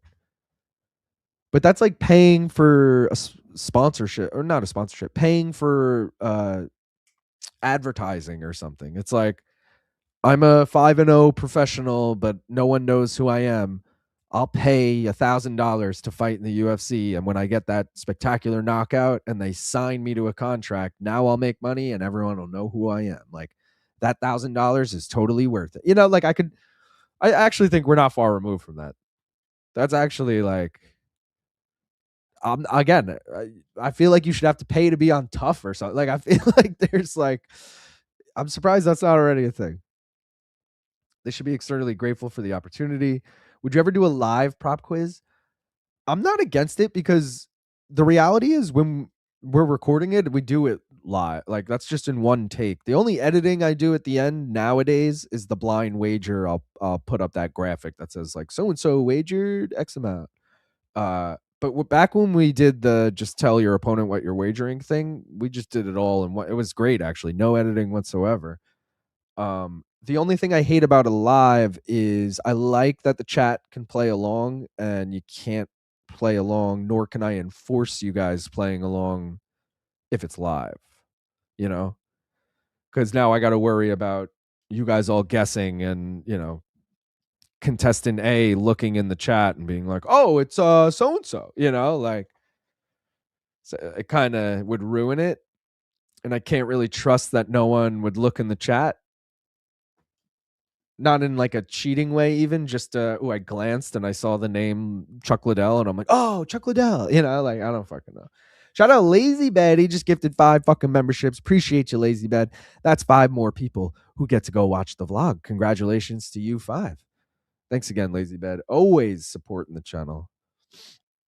But yeah, dude, I could do it live. I just don't think it actually has any benefit. What do you guys think would, like, what's the benefit you guys think of it live? Does it make sense to do it live but disable the chat? Or is that even dumber? That way, like, you guys can see it all unfold in real time, but at the same time, no, because then I got to worry about, like, again, I'm not going to name names of anyone who would do this because I don't want to, I'm not. What if someone's messaging someone like I'm watching, you know, I can't use myself as an example. Some random person is watching Gaff play Luke Thomas, and Luke Thomas is stumped on a question, and now they're watching in real time, and they text Luke. The answer's Jillian Robertson. You know, like you got to worry about shit like that. It just doesn't feel worth it. Yan Jonan by split or majority decision is tasty. I kind of like Denise Gomes as a dog, dude. I didn't bet on her. I might take her as a spread bet. I took the over 2.5 officially, but Yan Jonan's got some sus takedown defense, and Denise Gomes is pretty much gone wrestle. It's also like an 11-year age difference. The only caveat I'll say is that it's in China. And if Yan doesn't look 37, like if she looks like, you know, she did a couple of years ago, then sure, I would favor her. But I'm with you, though. It might be Wong. It might be like Gomes won, but the judges give it to Yan. So by your logic, split or majority, sure. But majority is just a weird bet. Well, I guess it's the same bet. It's just betting split decision. But majority decision is like, you think one judge is going to have it a draw? I don't know. These new age grapplers are ass. Wouldn't work because chat gives answers. Yep. If a Long Islander fights an Aussie blindly, no names, who you supporting if you had to pick? At that point, it's going to come down to who the people are. Like, if it's fucking, you know, Steve Urseg. Oh, I guess that's not a good example. I don't know any Long Island flyweights besides Pumi. Yeah, if it's like Steve Urseg, Pumi Nakuda, fuck, that's actually like too hard to pick. Yeah, I don't know who I would pick there. If it's fucking Stuart Nickel and Pumi Nakuda, like I'm going Pumi Nakuda. You know what I mean? Like it's just going to come down to who I like more or who I think is better if it's that. It's the same thing if it's Aussie versus Aussie or Long Islander versus Long Islander, which I don't know if that's ever really happened, but yeah. I also like, I feel like I don't want to say I haven't supported the Aussies recently, but I've definitely gone against a few Aussies recently. That being said, Jack Jenkins this weekend, you know, your boy's on him, at least with a spread bet. I had Alpaca by decision. Let's go. Abracadabra. Division 3 wrestler. All right. Still. I guess that's not still at all. BJJ had a lot more Mikey Musumeci than Damian Maez. Oh, has a lot. Yeah. Bro, is it true that Mikey Musumeci is grappling Bryce Mitchell instead of doing ADCC? Or like because he's with UFC BJJ, he can't do ADCC and instead is doing stupid matches like grappling Bryce Mitchell? What are we doing here, Mikey? Abracadabra. Immediately thought I have baked. Yeah, that's what I was saying. Yo, abracadabra, B. Abracadabra, B. Yo, abracadabra. And the guys are just getting baked in the van. Bisping was atrocious yesterday. Why do we need him for every UFC event that ever happens? Automatic mute at this point. I'm convinced he's cheap. I don't mean him personally. I mean his price point is cheap. And they look at it and they go, okay, we can get Dom Cruz. Again, I'm making up figures here. We can get Dom Cruz for $10K to do commentary. We can get Paul Felder for $15K. We can get DC to do it for $50K. Or we can get Bisping to do it for $2,500.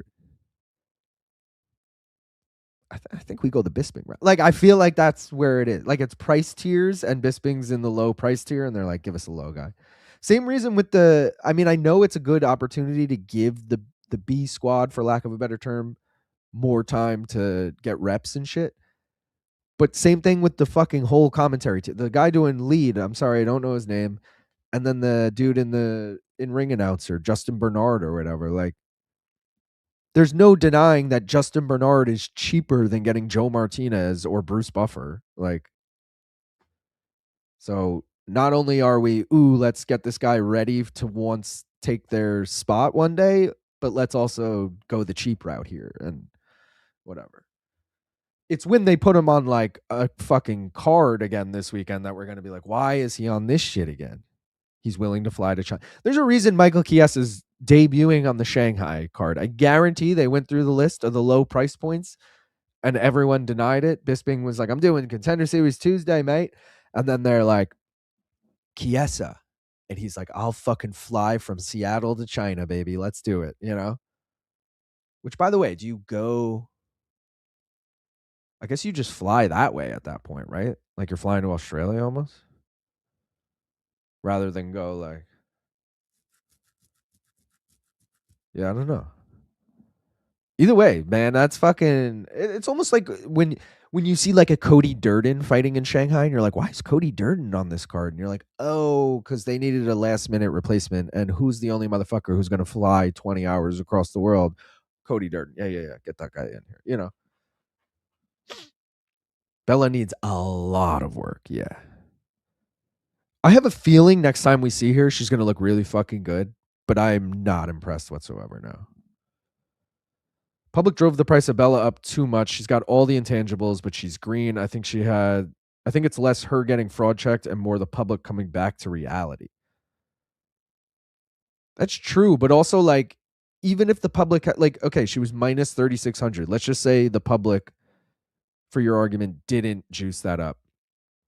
She's still a minus 500 or something. You know, she did not even look like that. That looked like a pick 'em at best, you know, like nepotism in MMA don't work. How likely are the Knicks to run it back this year, and which team are you most interested in seeing play out regardless of personal favoritism? I mean, naturally, I'm going to say back to back because I've been predicting a Knicks championship every year for the last like 20 years, just as like a joke, and it actually came true last year. But again, because I've been saying it for 20 years, no one gave me any credit for it, and rightfully so. But I'm going to say back to back, duh. Also, which team are you most interested in seeing? I guess fucking Philly, right? You got LeBron there now, like Philly or Miami with Giannis. Otherwise, like, yeah. Oh, and Jaylen Brown's on Philly now too. Jaylen Brown and LeBron. Oh, and then Kawhi's back with the Raptors, but is he? Will he play? I don't know. Yeah, I don't know, dude. My NBA fandom nowadays is a lot like my baseball, my MLB fandom, where it's like I only watch my team and I don't really pay attention to the rest of the sport. Whereas, like, same with that. Yeah, that's all my teams really. Like, I'm only watching Islander games. I'm only watching Knicks games. I'm only watching Yankee games. I'm not gonna like tune into Lakers Clippers at 10:30. Occasionally, I will if I got some bets in on it, but. This ain't no Gaff's Gal situation where I'm putting in a parlay on Breanna Stewart and, Caitlin Clark or whatever.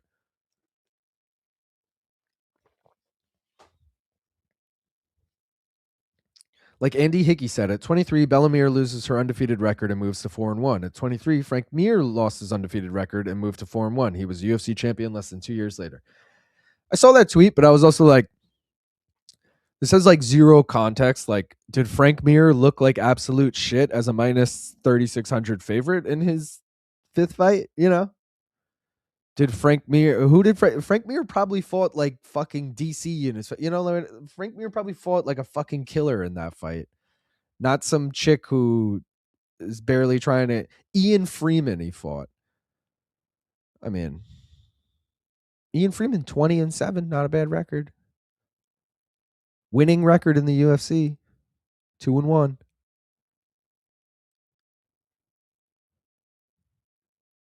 I don't know. Yeah, I feel like it's a loose. It's kind of like when I do a bet breakdown and I'm like, oh, I'm taking this, and there's no reason why it makes sense. So then I try and make up like a fact that makes it make sense. Not make up, but I just use stats in a context that make it make sense. Like, so it's like, yeah, I don't know. $2 for us Canadians, LOL. That's bullshit. Regardless of device. Bellamir's fraud check, 6,000 favorite. Damage control, the hype train. Our currency is dog shit. She needs more than 2 years to get to a UFC belt, in my opinion. Yeah. I mean, she is a fucking women's bantamweight. She actually only needs like one fight to get into title contention, but I get your point. I was trying to send that in a super chat, but it won't let me. I think Bet Online is triggering some filter. Interesting. Paige said Philly vlog was lit. Thank you, Paige. Oh, are you getting up early this weekend or will you watch it after? No, we're going to be live for it, brother. 3 a.m. Eastern. We'll be live, full card. Was 140 Canadian for me. Worth it for sure. Can't get fuck else for that these days. That might just be like 140 Canadian might just be $1 American. So that makes a little more sense. $2 is what the fuck? 3 a.m. watch along. Do you know what I do really like? Josh Hokett's activity and enthusiasm to want to fight and be entertaining with it. Also, regardless of the shtick, not a fan. This is what we want from our fighters. Yeah, that's fair. Shout out to what the fuck was the guy's name? Uriel was his last. Marcelo Uriel, maybe. The dude who won on Contender Series last night, Hokett's former opponent. Is the semi-pro / amateur sense actually used in the States, or is it more of a European thing? Seems like most lack reps and experience. Are you just talking like semi-pro amateur MMA? Is it actually used? Yeah. I just think some people are like in the gym and realize they're good and are sparring with other people in the gym and they're like, "Oh, fuck yeah, I'm going to go pro." Like I'm beating up pros in the gym and sparring and all this shit. And then there's other guys who are like brought up training and they turn like 16 or whatever and they're like, "I'm going to go do some amateur fights." And shit like that. I don't know. Shout out my cousin. My cousin fucking in Australia. He's like done a bunch of amateur boxing matches. They look like smokers. I don't know if they like count on a record or anything, but and I don't know if he's like taking it like wants to become a boxer, but he's been fucking I saw videos of him kicking ass and shit. Philly vlog was dope. First globally on Tapology, by the way. Only time I will mention it. What? Dude. Did you win last week? Because if you did, that's actually fucking absurd. First globally, bro. That's like you need to put that on your fucking resume. Go apply for some shit right now with that. Why can't I get my shit to load? I can't get the Tapology standings to load, but if you came in first here we go. Previous event. Yeah, you fucking did, bro. You've come in first. I think we've had 7 weeks or 6 weeks. I think 7 now of this Tapology League, and I think you've come in first in 4, which is fucking crazy. Jay Fish said, "Summer is over. Did y'all have a good one?" Man, summer ain't over yet. Summer goes to like mid-September, right? September 20th, I think. We take it to the realistic date. We ain't in school. You know, you gotta take it to the realistic date. But yeah, I had a good summer. We were just talking about it yesterday. What'd we do? We went to, some concerts. We fucking went to the beach a bunch, went to Philly, went to the UFC event, went to the PFL event. Bunch of good stuff. Summer not over yet, my guy. Tom Hardy got a fuck Craig Jones tattoo. If you could magically make a famous person get a fuck Long Island Luke tattoo, who would it be and where on their body?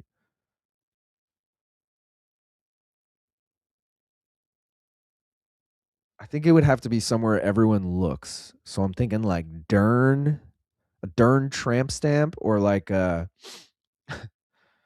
like Macy Barber, but it's like, I don't know, it's somewhere like right there. Maybe like a Paige Van Zandt right there. I don't know, someone where everyone's gonna see it and then be like, who is that? And eventually look into it and be like, oh, that's that. Bet. Not over until it's over. The prop quiz is fun. It's hard to do those things because it's the pressure when you have to think fast. It's so easy for your mind to go blank on the easiest questions. Dude, 100%. I've obviously never played the show, but I've like sat and thought about like, who did so-and-so fight recently? And I'll just sit there and I cannot even come up with a name. And then you think about the pressure of being like, okay, 20 seconds have gone by and I still haven't said anything. They're probably like getting antsy. I should probably answer. And now you're just like sweating even more. Yeah. I could totally, everyone should know this, but I don't think it's the true representation of how much someone knows about the sport. Like Oscar Willis, for example, has like one of the Luke Thomas, for example, has the worst record in prop quiz history, 0-3. Luke Thomas knows fucking 95% more about this sport than, or knows more about the sport than 95% of, the fucking population, I feel like. So it's like, it's one thing to be able to remember shit on the spot. It's another thing to like actually remember. I don't know. Marcel said he wants a gimme for his next matchup. He felt we match made him too tough. He said that from the moment I asked him to do it. He said, "Sure, I'd love to come on and lose to Adam or something." But what I found funny is Marcel, after he was on, messaged me and was like, "Yo, I want to go against Drake next." And I was like, "You're complaining about the Adam matchup. Now you want Drake? That's a tough ass matchup too." And then I also thought it was funny when Adam lost. He's like, "I want Drake next," and I was like, "Marcel already called dibs on that." But yeah, all those guys. I feel like those guys need to go against some of the 1-0 guys that the fuck. I really wish I could get like GC and Okamoto back on. Those are two guys that I haven't been able to really get back in touch with, and they're holding 1-0 spots or 0-1, and otherwise there's a bunch of people who are 0-1 that we can just have back. It's like how you see people on prop quiz or quiz shows and they can be asked, "What's the color of the sky?" and they freeze up. Exaggeration, but you get 100%. A lot easier to play Jeopardy from home than it is when you're fucking there. Rip Tim Curry from Rocky Horror. Yeah, bro. Snoop Dogg's Doggy Style. You think Dan Hooker has a chance for his Parnasse? I like Dan, but I feel like the UFC are just winging the last of his name value out. Yeah. I haven't looked at the odds yet, but I'm going to assume he's like, I mean, put it this way. If he's like plus 500, I could be tempted. He's plus 400. So that grows a little bit. Plus 400 is not enough for me. Plus 500 is enough for me.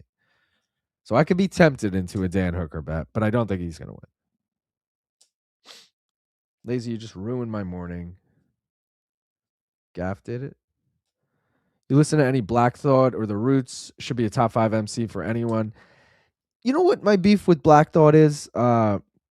He's in a couple of Static Selecta songs. Shout out Static Selecta, another DJ who uses Action Bronson a lot, which is kind of how I got introduced to Static Selecta. Like Bronson did a whole mixtape that was, I think he's done 2 actually, with like all Static Selecta beats and all Bronson rapping over it. But there's another Static Selecta album where it's just very DJ Khaled-esque, where it's just various artists on every song. And there's a song with fucking Black Thought. And it's with 2 other artists. I want to say like Joey Badass is on it or something. Joey Badass will rap for like, a verse, 45 seconds, 8 bars, whatever the fuck it is. Black Thought raps for like 3 minutes. And it's like, okay, dude, we get it. But like if you were going to go 3 minutes, like I want to see even disparity between each person on the song. I don't want 45 seconds, and now 3 minutes of this guy, So that's my beef with him. It's like, we don't need to hear you go into deep thought, Black Thought. But I know it's funny because when I was in Philly, I was like, who are some like big Philly rappers? And Black Thought, The Roots in general, Freeway, Meek Mill. But not on my list. Not on my list.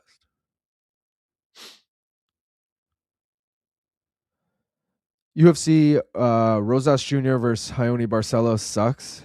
Yeah, that's the one card. I've been saying this for a while. I will remind everyone in a month because it's literally a month from today.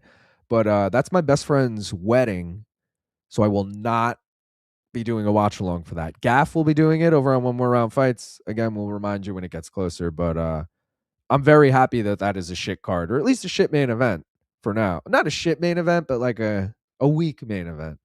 The fight is good. It's just not main eventy. But I knew I was going to miss that card. I was really worried it was going to be like a paper, because I've known for like 2 years I was going to miss this card. I'm like, bro, it's going to be the biggest pay-per-view of the year. It's going to be some shit. Nope. Turns out it's a shitty Apex card. I feel good about it. American Idol still running? Yeah, bro. I don't know why. Dolly and now Curry, both 80. Who's the third going to be? That's what I'm saying. Beastie Boys 3. Ill Communication. Check Your Head and Hello Nasty albums. The Game and Lloyd Banks had good albums too. NWA, Straight Outta Compton. What was the other Beastie Boys one? License to Ill, was that Beastie Boys? That's a good one. I have one of their albums on CD. I got to think. It's the one with To the Burrows or Five Burrows or something. It's got Burrows in the name. The Game though, fucking the documentary. And then what was the one the Game put out in LAX by the Game? That was a fucking banger album when it came out. Lloyd Banks, shout out, lives on Long Island from Queens. He I can't think of that album, but he had the song fucking he had On Fire. We gonna take it off. If it get too hot up in this spot, we on fire. Tear the roof off this motherfucker. Like the roof on fire. What you say? Can't believe people still watch American Idol. Me neither. 2 fights full on main card was main card. Hold on. 2 fights tough on main card. Rosas Barcelos is a garbage card. Diary was dope. I had the tape in grade 8. Which one was the Diary? How was Umar's smothering song a better fight than Jack versus an Alien? Umar's offense stops at takedown. Larissa says the same shit every week. Yes, I'm that old. What's your fave and/or most scariest horror movie?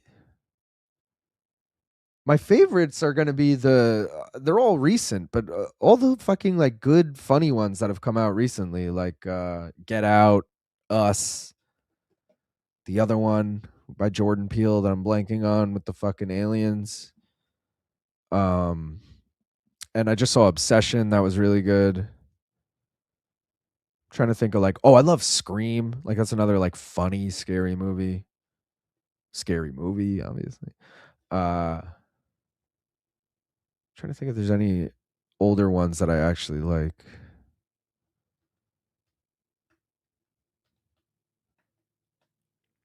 I don't know. Jason, maybe like fucking Chucky. What was that? Child's Play. I remember growing up watching Chucky, being kind of scared of that shit. DMX had 2 #1 albums in 1 year. 1999. You had to be there. Yeah, 1999. I'm listening to like Red Hot Chili Peppers, that album. What was that album that came out in 99? Red Hot Chili Peppers. It had like Californication, Scar Tissue. That's, come on. I'm 7 years old in 99. I'm not listening to DMX.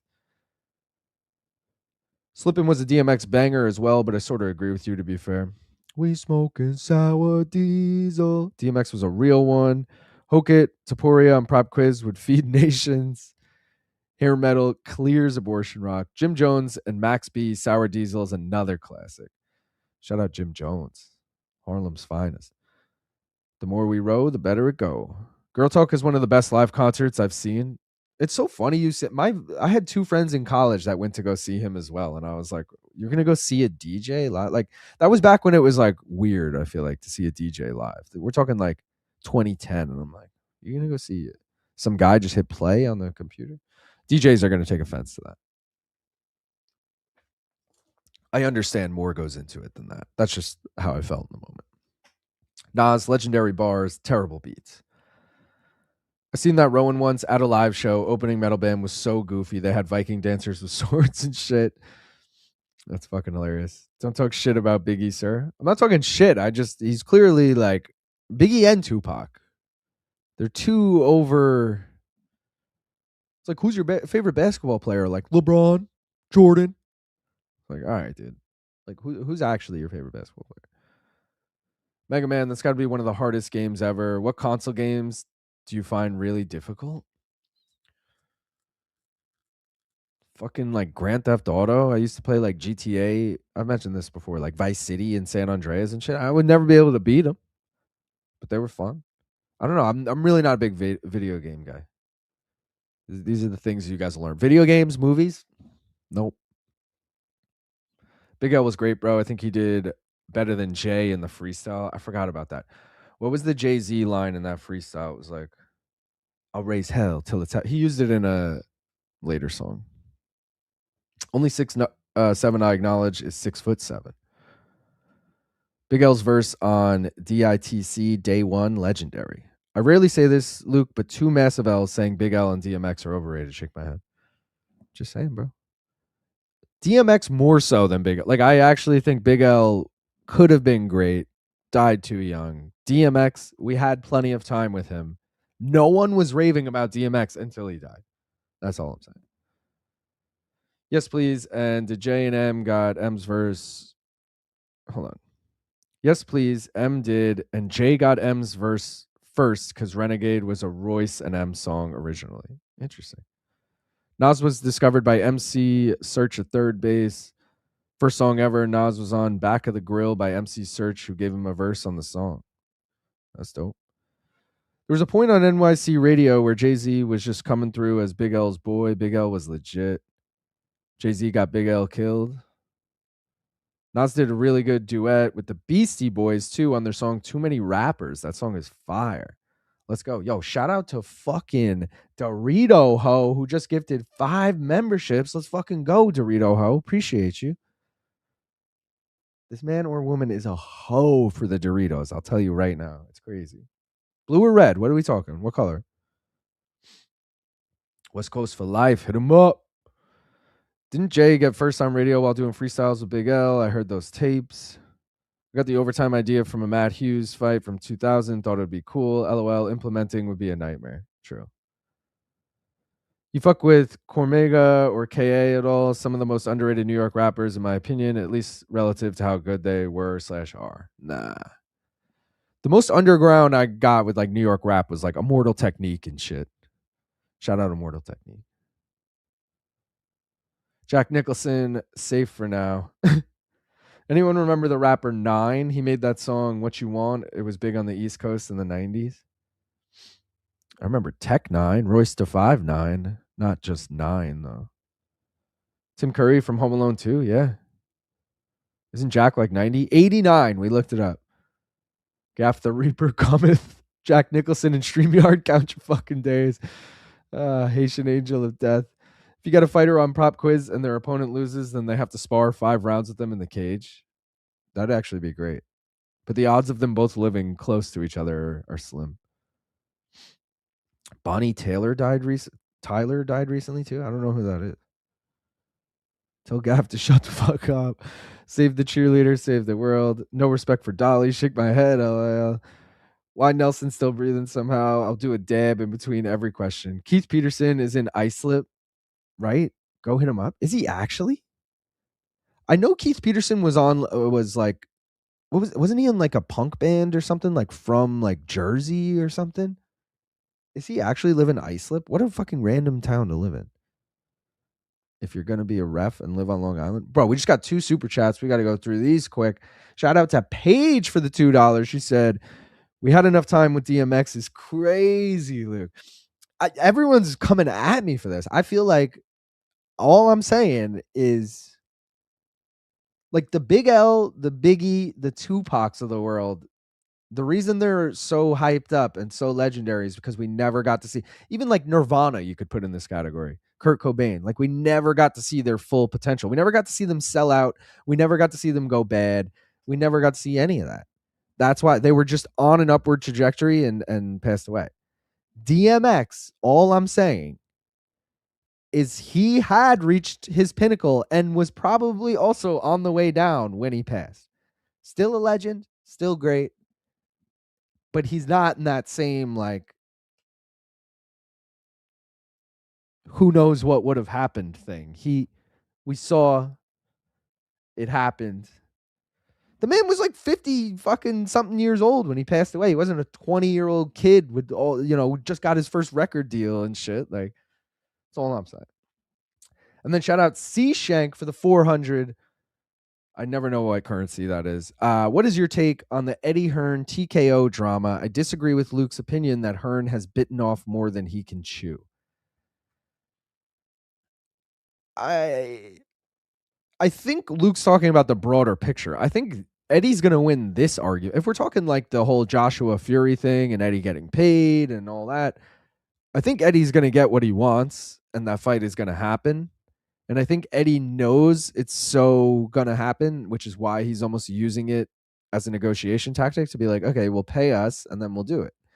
But I agree with Luke that, like, in the long run, this is a losing effort. Like, he's never going to win the only hope is that Turkey eventually bows out of boxing, which people are saying is like actually happening. Like, apparently they're pulling his funding and all this shit. But like, if he actually just stops putting on fights and it's back to just like TKO versus Matchroom versus Golden Boy versus whatever, then maybe Eddie has a chance. But I feel like, I don't know.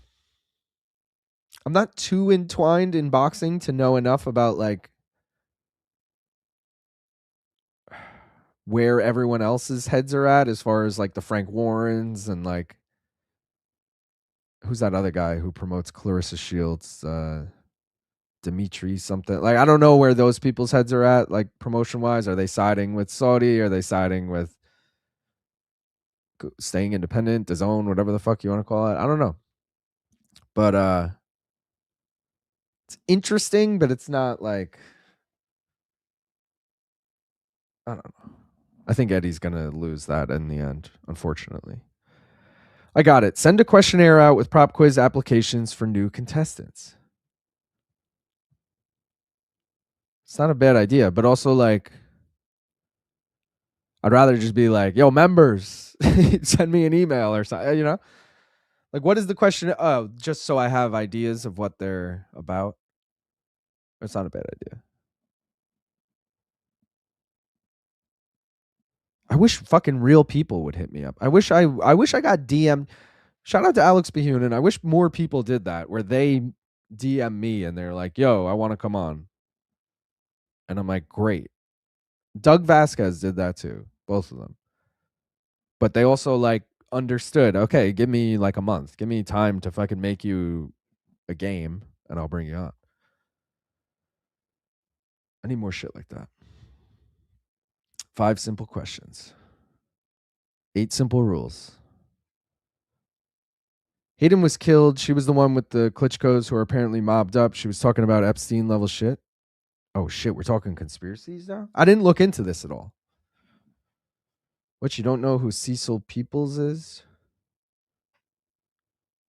I know who Cecily Strong is or whatever, the chick from SNL. Day and Night had a few remixes as well. Hell yeah, the Jim Jones remix. Or was it? Yeah, Jim Jones remixed it. Not a rap guy, but I actually kind of dig some tracks off Man on the Moon. Let's go. Man on the Moon 2 was a problem.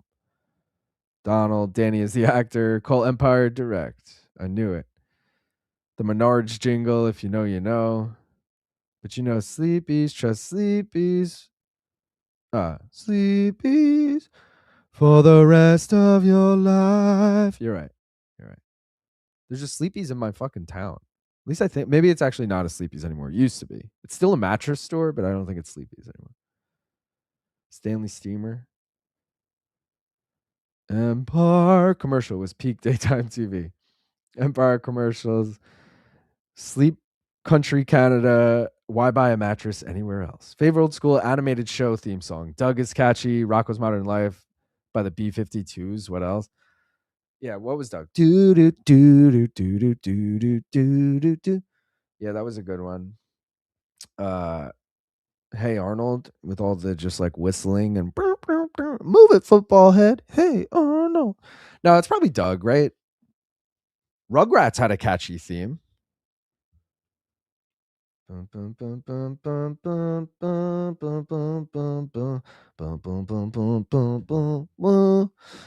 I don't know. That's Window World. That's a Window World. LIL is a Freemason confirmed. Inspector Gadget. You guys don't like hearing BK all day after every round? Oh, bro, Cars for Kids, kill me now. 1877 Cars for Kids. Donate your car today. Masonry mentioned Trigger Activated. Crack House, Fat Joe and Wayne was a banger. Fat Joe and Wayne, I'm thinking, make it rain. I make it rain on these hoes. I make it rain. I make it rain. ASAP Rock kicks ass. Whoever came up with the Cars for Kids one needs to be thrown off a building. Yes. We used to listen to Black Market Records, greatest hits, and drink 40s of old English. Let's go. ASAP Rock, None Shall Pass. Best song, in my opinion. You got to go back. You got to go to like the Daylight EP. All right. We're talking Daylight, first of all. Nightlight. Nightlight's also a fucking banger. Labor. Labor was on one of the Tony Hawk games. We were talking best Tony Hawk soundtracks. I believe that's in Tony Hawk 2. Labor by ASAP Rock. This is Labor. Wow.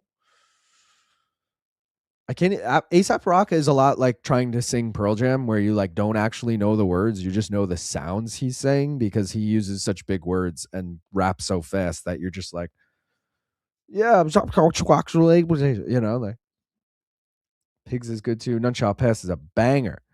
Miss those end of year song mashups. Yeah, those were bangers. While I went to the same high school as my older sisters, I graduated in a different state though. That's dope. Don't Be Dumb was very good. Can't even hype the name of Brother Lynch. Hung songs on YouTube. Walkie Talkie. LIL just run some 5Ks with GC. I'm down. Hummers were lit back in the day. Lazy was that guy back in the day. I had the hair then too. Bro, look up a picture of a Hummer H1X3.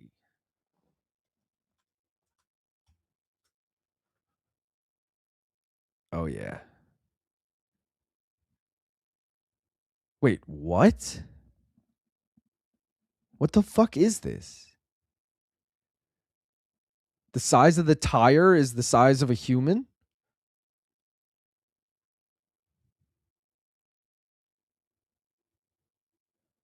Who? Some guy owns this? What the fuck? That's wild. Only problem with this chat is not having easy access to weed. Here rolling a hash joint with tobacco. I need a flight to the dam after each live chat. Shanked. We got shanked, baby. Worth catching the vlog for sure. Let's go. On this channel, we get pegged and shanked. That's true. MMA fighting has turned into a RAF Glaze channel. Who wins in the cage, Gaff or LT?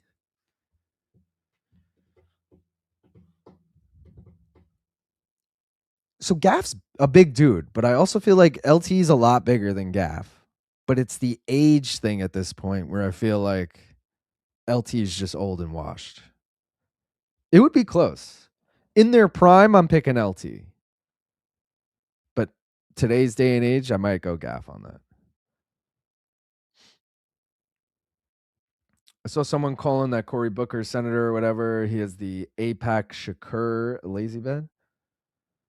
Heck spends every stream glazing RAF for 30 minutes. So old at this point. Vox Media never has done anything shady ever. Ask LT. LOL Cosmo. There's a reason wrestling isn't a spectator sport. RAF can try to spice it up with gimmicks as much as they want, but it's still crotch sniffing at the end of the day.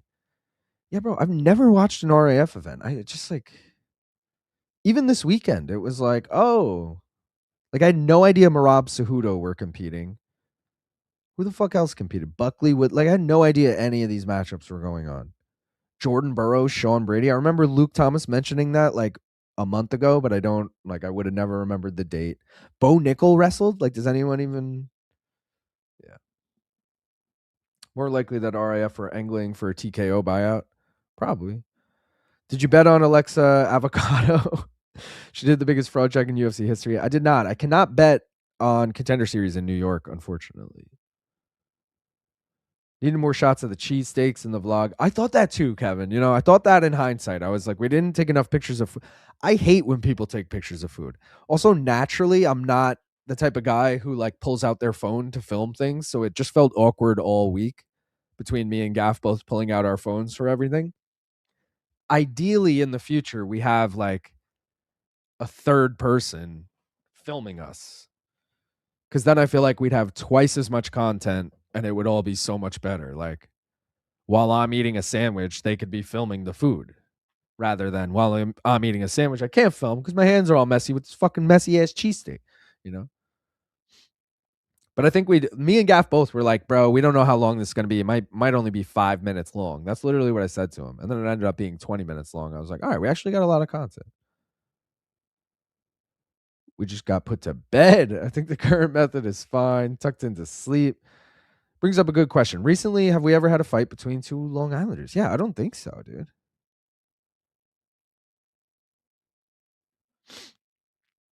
There's regional fights tonight. If anyone's hard up for some fisticuffs, BFL live from Canada on Fight Pass. Oh, BFL, isn't that Shaq Majori and Aaron Bronstetter, I believe, usually work those events. The Raptors will beat the Knicks in the playoffs. Get the fuck out of here, brother. You think a Canadian? I'm giving you a Brian battle right now. You really think the Knicks are gonna lose in basketball to Canadians? To Canadians? No. Gaff liking a tweet I tagged him in 5 days ago. He must have just finished his haircut. That's classic. That's classic. He just retweeted my tweet about our Philly vlog, which is also from 4 days ago. So it's pretty typical. I know it's just a Contender Series and I missed it, but there was an element of Frozen under the lights.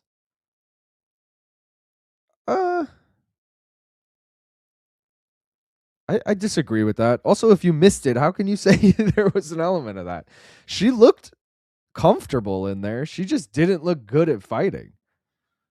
It was really like, oh, she's not that good. And if she can't get the fight to the ground, she has nothing in the stand-up, you know? I don't think it was like, ooh, lights are too bright. I think it was just, oh, she's not as good as we thought. With the shallowness at 135 and the old guard moving out, it's not implausible she becomes champ. Yeah, I agree with that, just because of the division. That being said, I've heard 125 shouldn't be ruled out for her future. See, but 125 is going to be a way more difficult path to the title, but I agree that looked like, we were both saying last night, Gaff and I, like, this is 135? These girls look tiny. For once, I disagree with you, Cosmo. Michael Bisping is amazing. Who's the most aggressive homeless on the East Coast? In my experience, it's DC. I've never been to DC, but I didn't experience like any. There was one homeless guy right near our hotel that I passed every morning. Other than that, I didn't experience any homeless in Philly. Boston in the past, I feel like not that many homeless. I'm gonna just this is probably biased, but I'm gonna say New York City. But maybe maybe that's just because that's the only city I frequent enough to see a shitload of homeless people. I don't know. Insane run you're on, Infrared.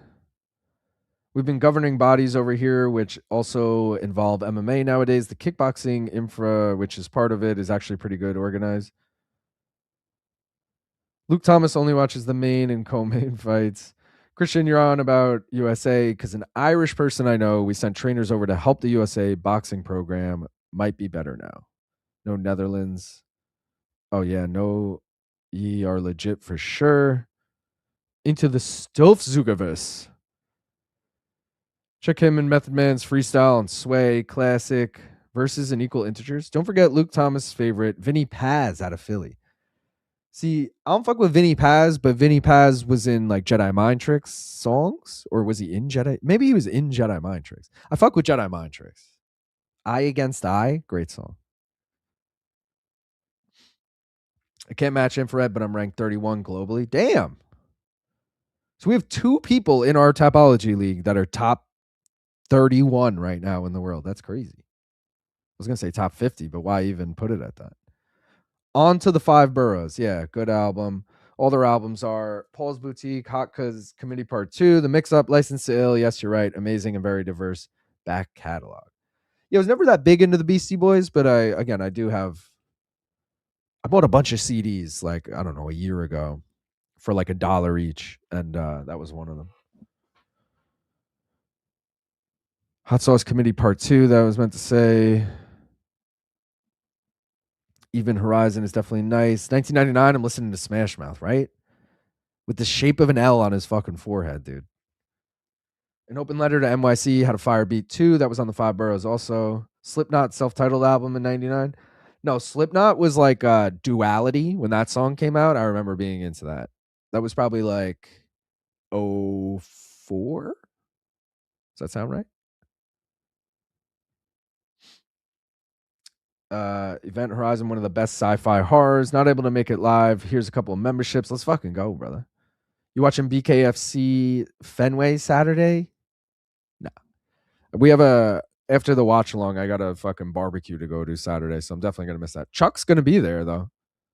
Does seem like one of the cooler, like if you're in the Boston area, probably go for cheap. It does seem like it'd actually be cool, but probably not. I'm probably just catch the highlights on Twitter or something. Do you remember Chingy? Of course, bro. What was it? Tipsy? Or Right There? I like the way you do that right there, right there. Tipsy was Jaquan. But yeah, from the free throw line, I can't skirt, whatever the fuck the line was. Chingy, yeah, bro. He was with like T.I. and crew, wasn't he? Want to see a title fight at the Apex? We've seen it, bro. Figgy and fucking Alex Perez, that was at the Apex. There's been a few. Cormier DC, I think one of those was at the Apex. Third base, Bass, we're good. Eminem said that BC Boys, third base, and LL Cool J is what got him into rap. They were his idols. LL Cool J, Long Island legend. Once did a song with Busy Bone like 20 years ago. That probably my biggest claim to fame. That's dope. Shut up, Bone Thugs. Bonnie Tyler, she was a legend from Dolly's era. I think maybe later she had that song Total Eclipse of the Heart. I don't know. DMX was too real for the people. He went platinum on meth. Nelly and DMX were all about the meth. Was Nelly into BMX? BMX. Was Nelly into meth? It was crack, sir. Oh, Chuck Mindenhall. Gotcha. Get your drugs right. Mystical had some good stuff. Just kept getting in trouble. Watch so. There's rumors that Turkey's terminally ill anyway. There's not even rumors. Turkey came out and said he's terminally ill. He's like, I'm forgetting everything. I won't be alive in another year. But that, like, I'm still wondering, do the Saudis still continue to like put on these things without him, or is he like the last thing remaining before they pull out of boxing? This would be an excellent question for BC. DMX was selling meth though. I miss being deep inside the box. Saudi Rug is getting pulled soon. Big shakeups coming to boxing and MMA. Would have been a good question when he was not attached to Paramount. First clue was live good, lazy, live golf, I guess. I want to see Lazy in prop quiz, but that means turning the webcam on. Exactly, Lazy. You got to do it. I forgot you started at 11 a.m. To be fair, Christian, I suck at prop quiz. Too much weed. Wasn't Hayden with the abusive boyfriend? I don't even know. Not used to people's live streams starting before 1 a.m. LOL. I'm trying to fill that void, guys. Again, Ariel just started, so now it's going to, and I'm trying to get off too because I got to get prop quiz ready for those guys. There you go. I always forget about Can Crusher Series 2. When I read Man on the Moon, I was thinking of the Jim Carrey movie. Yeah, you're right, where he played Andy Kaufman. Would you ever collaborate with Jesse from Mexican Martial Arts? A bunch of people have brought him up to me. I've never watched his shit, so I don't really know him, but yeah, as far as I know, I'm not against it.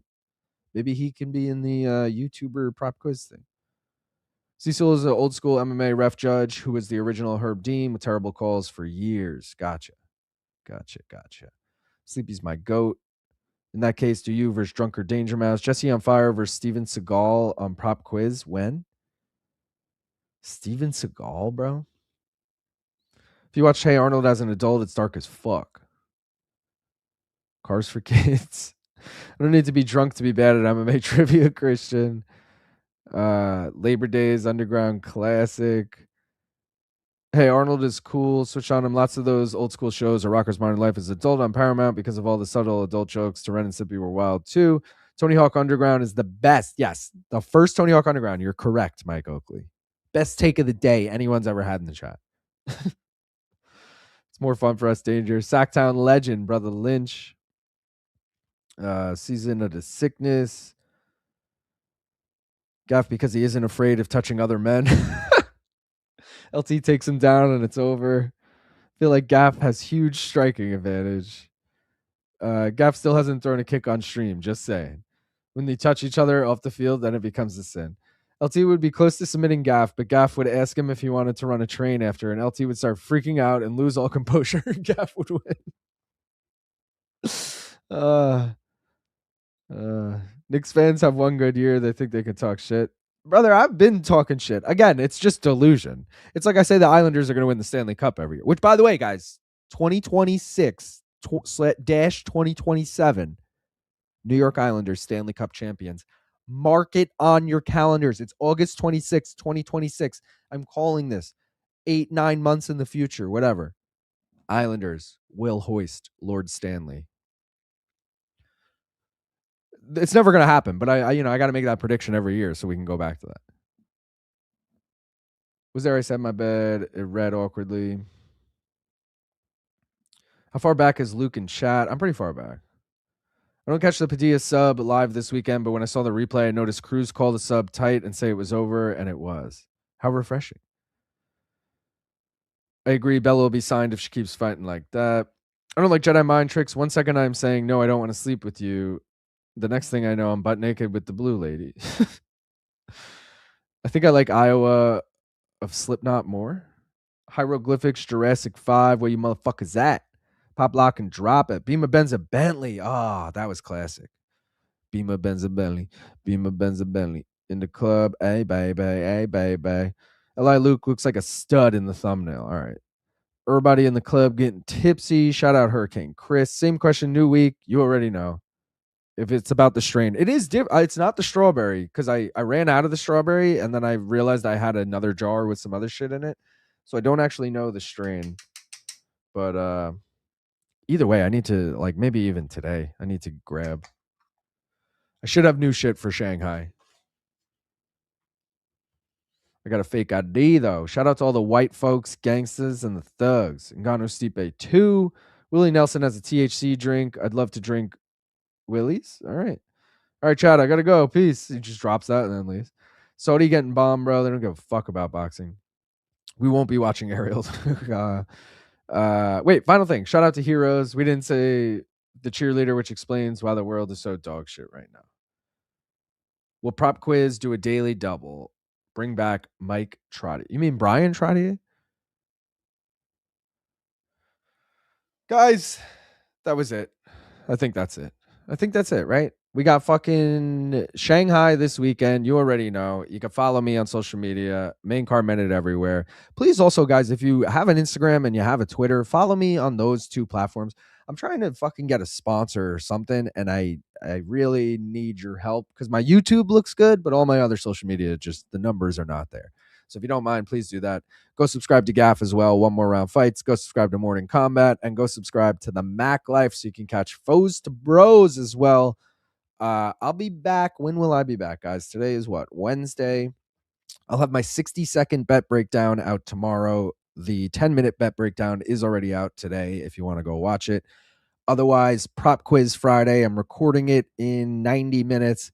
Mike Bond, Dan Tom. Tune into that. Winner faces Behunin in the finals for $100. And then 3 a.m. Saturday. Oh, we also got MK Friday, 11 a.m. You already know. And then Gaff will have CP units after Prop Quiz on Friday, 3 p.m. And then we're doing a full card watch along Saturday, 3 a.m. Set your fucking alarms because it's going to be miserable. All right. That's all I'm saying. It's going to be miserable, but we'll be there. Appreciate everyone for tuning in. Don't forget to become a member as well. It's only 99 cents a month. You get in on the belts. You get in on the emojis. You get in on the koozie giveaways, which we do during the watch alongs. You also get to watch the Philly vlog. Shout out to all the new members that became members during the stream. Shout out to everyone who gifted memberships during the stream. Go watch the Philly vlog, guys. It's fun. It's great. It's good. I want everyone to love it, so go watch it. I appreciate it. That's going to be it for me. Appreciate everyone for watching. Until next time, I'm out of here. Peace.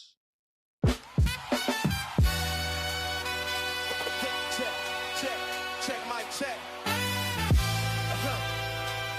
Is this thing on? Okay, let's go. I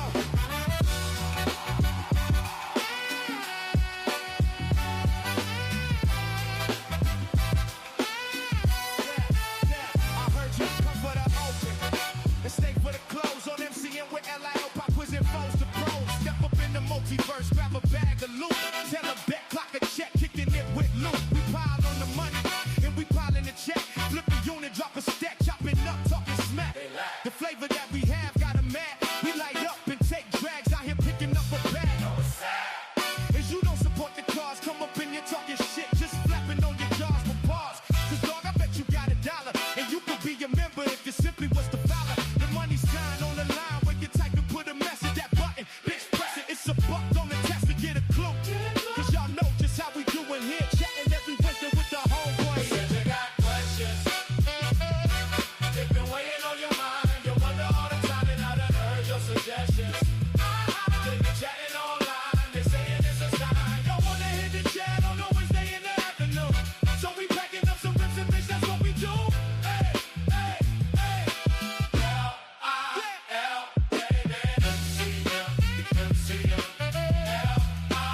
always bet the over cause we maxing out the limits. The book, getting fried, the checks, wait, the line, the units in the back row, we get it on the grind. Dog, this ain't your first time. Now you a regular, I saw you in the chat acting up with my integers. We jump on the tube, then we chopping it up in the booth and we fucking the cut, tipping it back with the coffee and bud. Said that you willing, I wish that you would, know that you could, but bet that you won't. If you ain't a member, then you really don't. Fuck with the cool, get down with your boy. Put we get yelling, you got with a blunt and get on the money, we robbing a flat. Just pull up on hump day and jump in the chat. They said you got questions. It been weighing on your mind. You wonder all the time, and I done heard your suggestions. They've been chatting online. They saying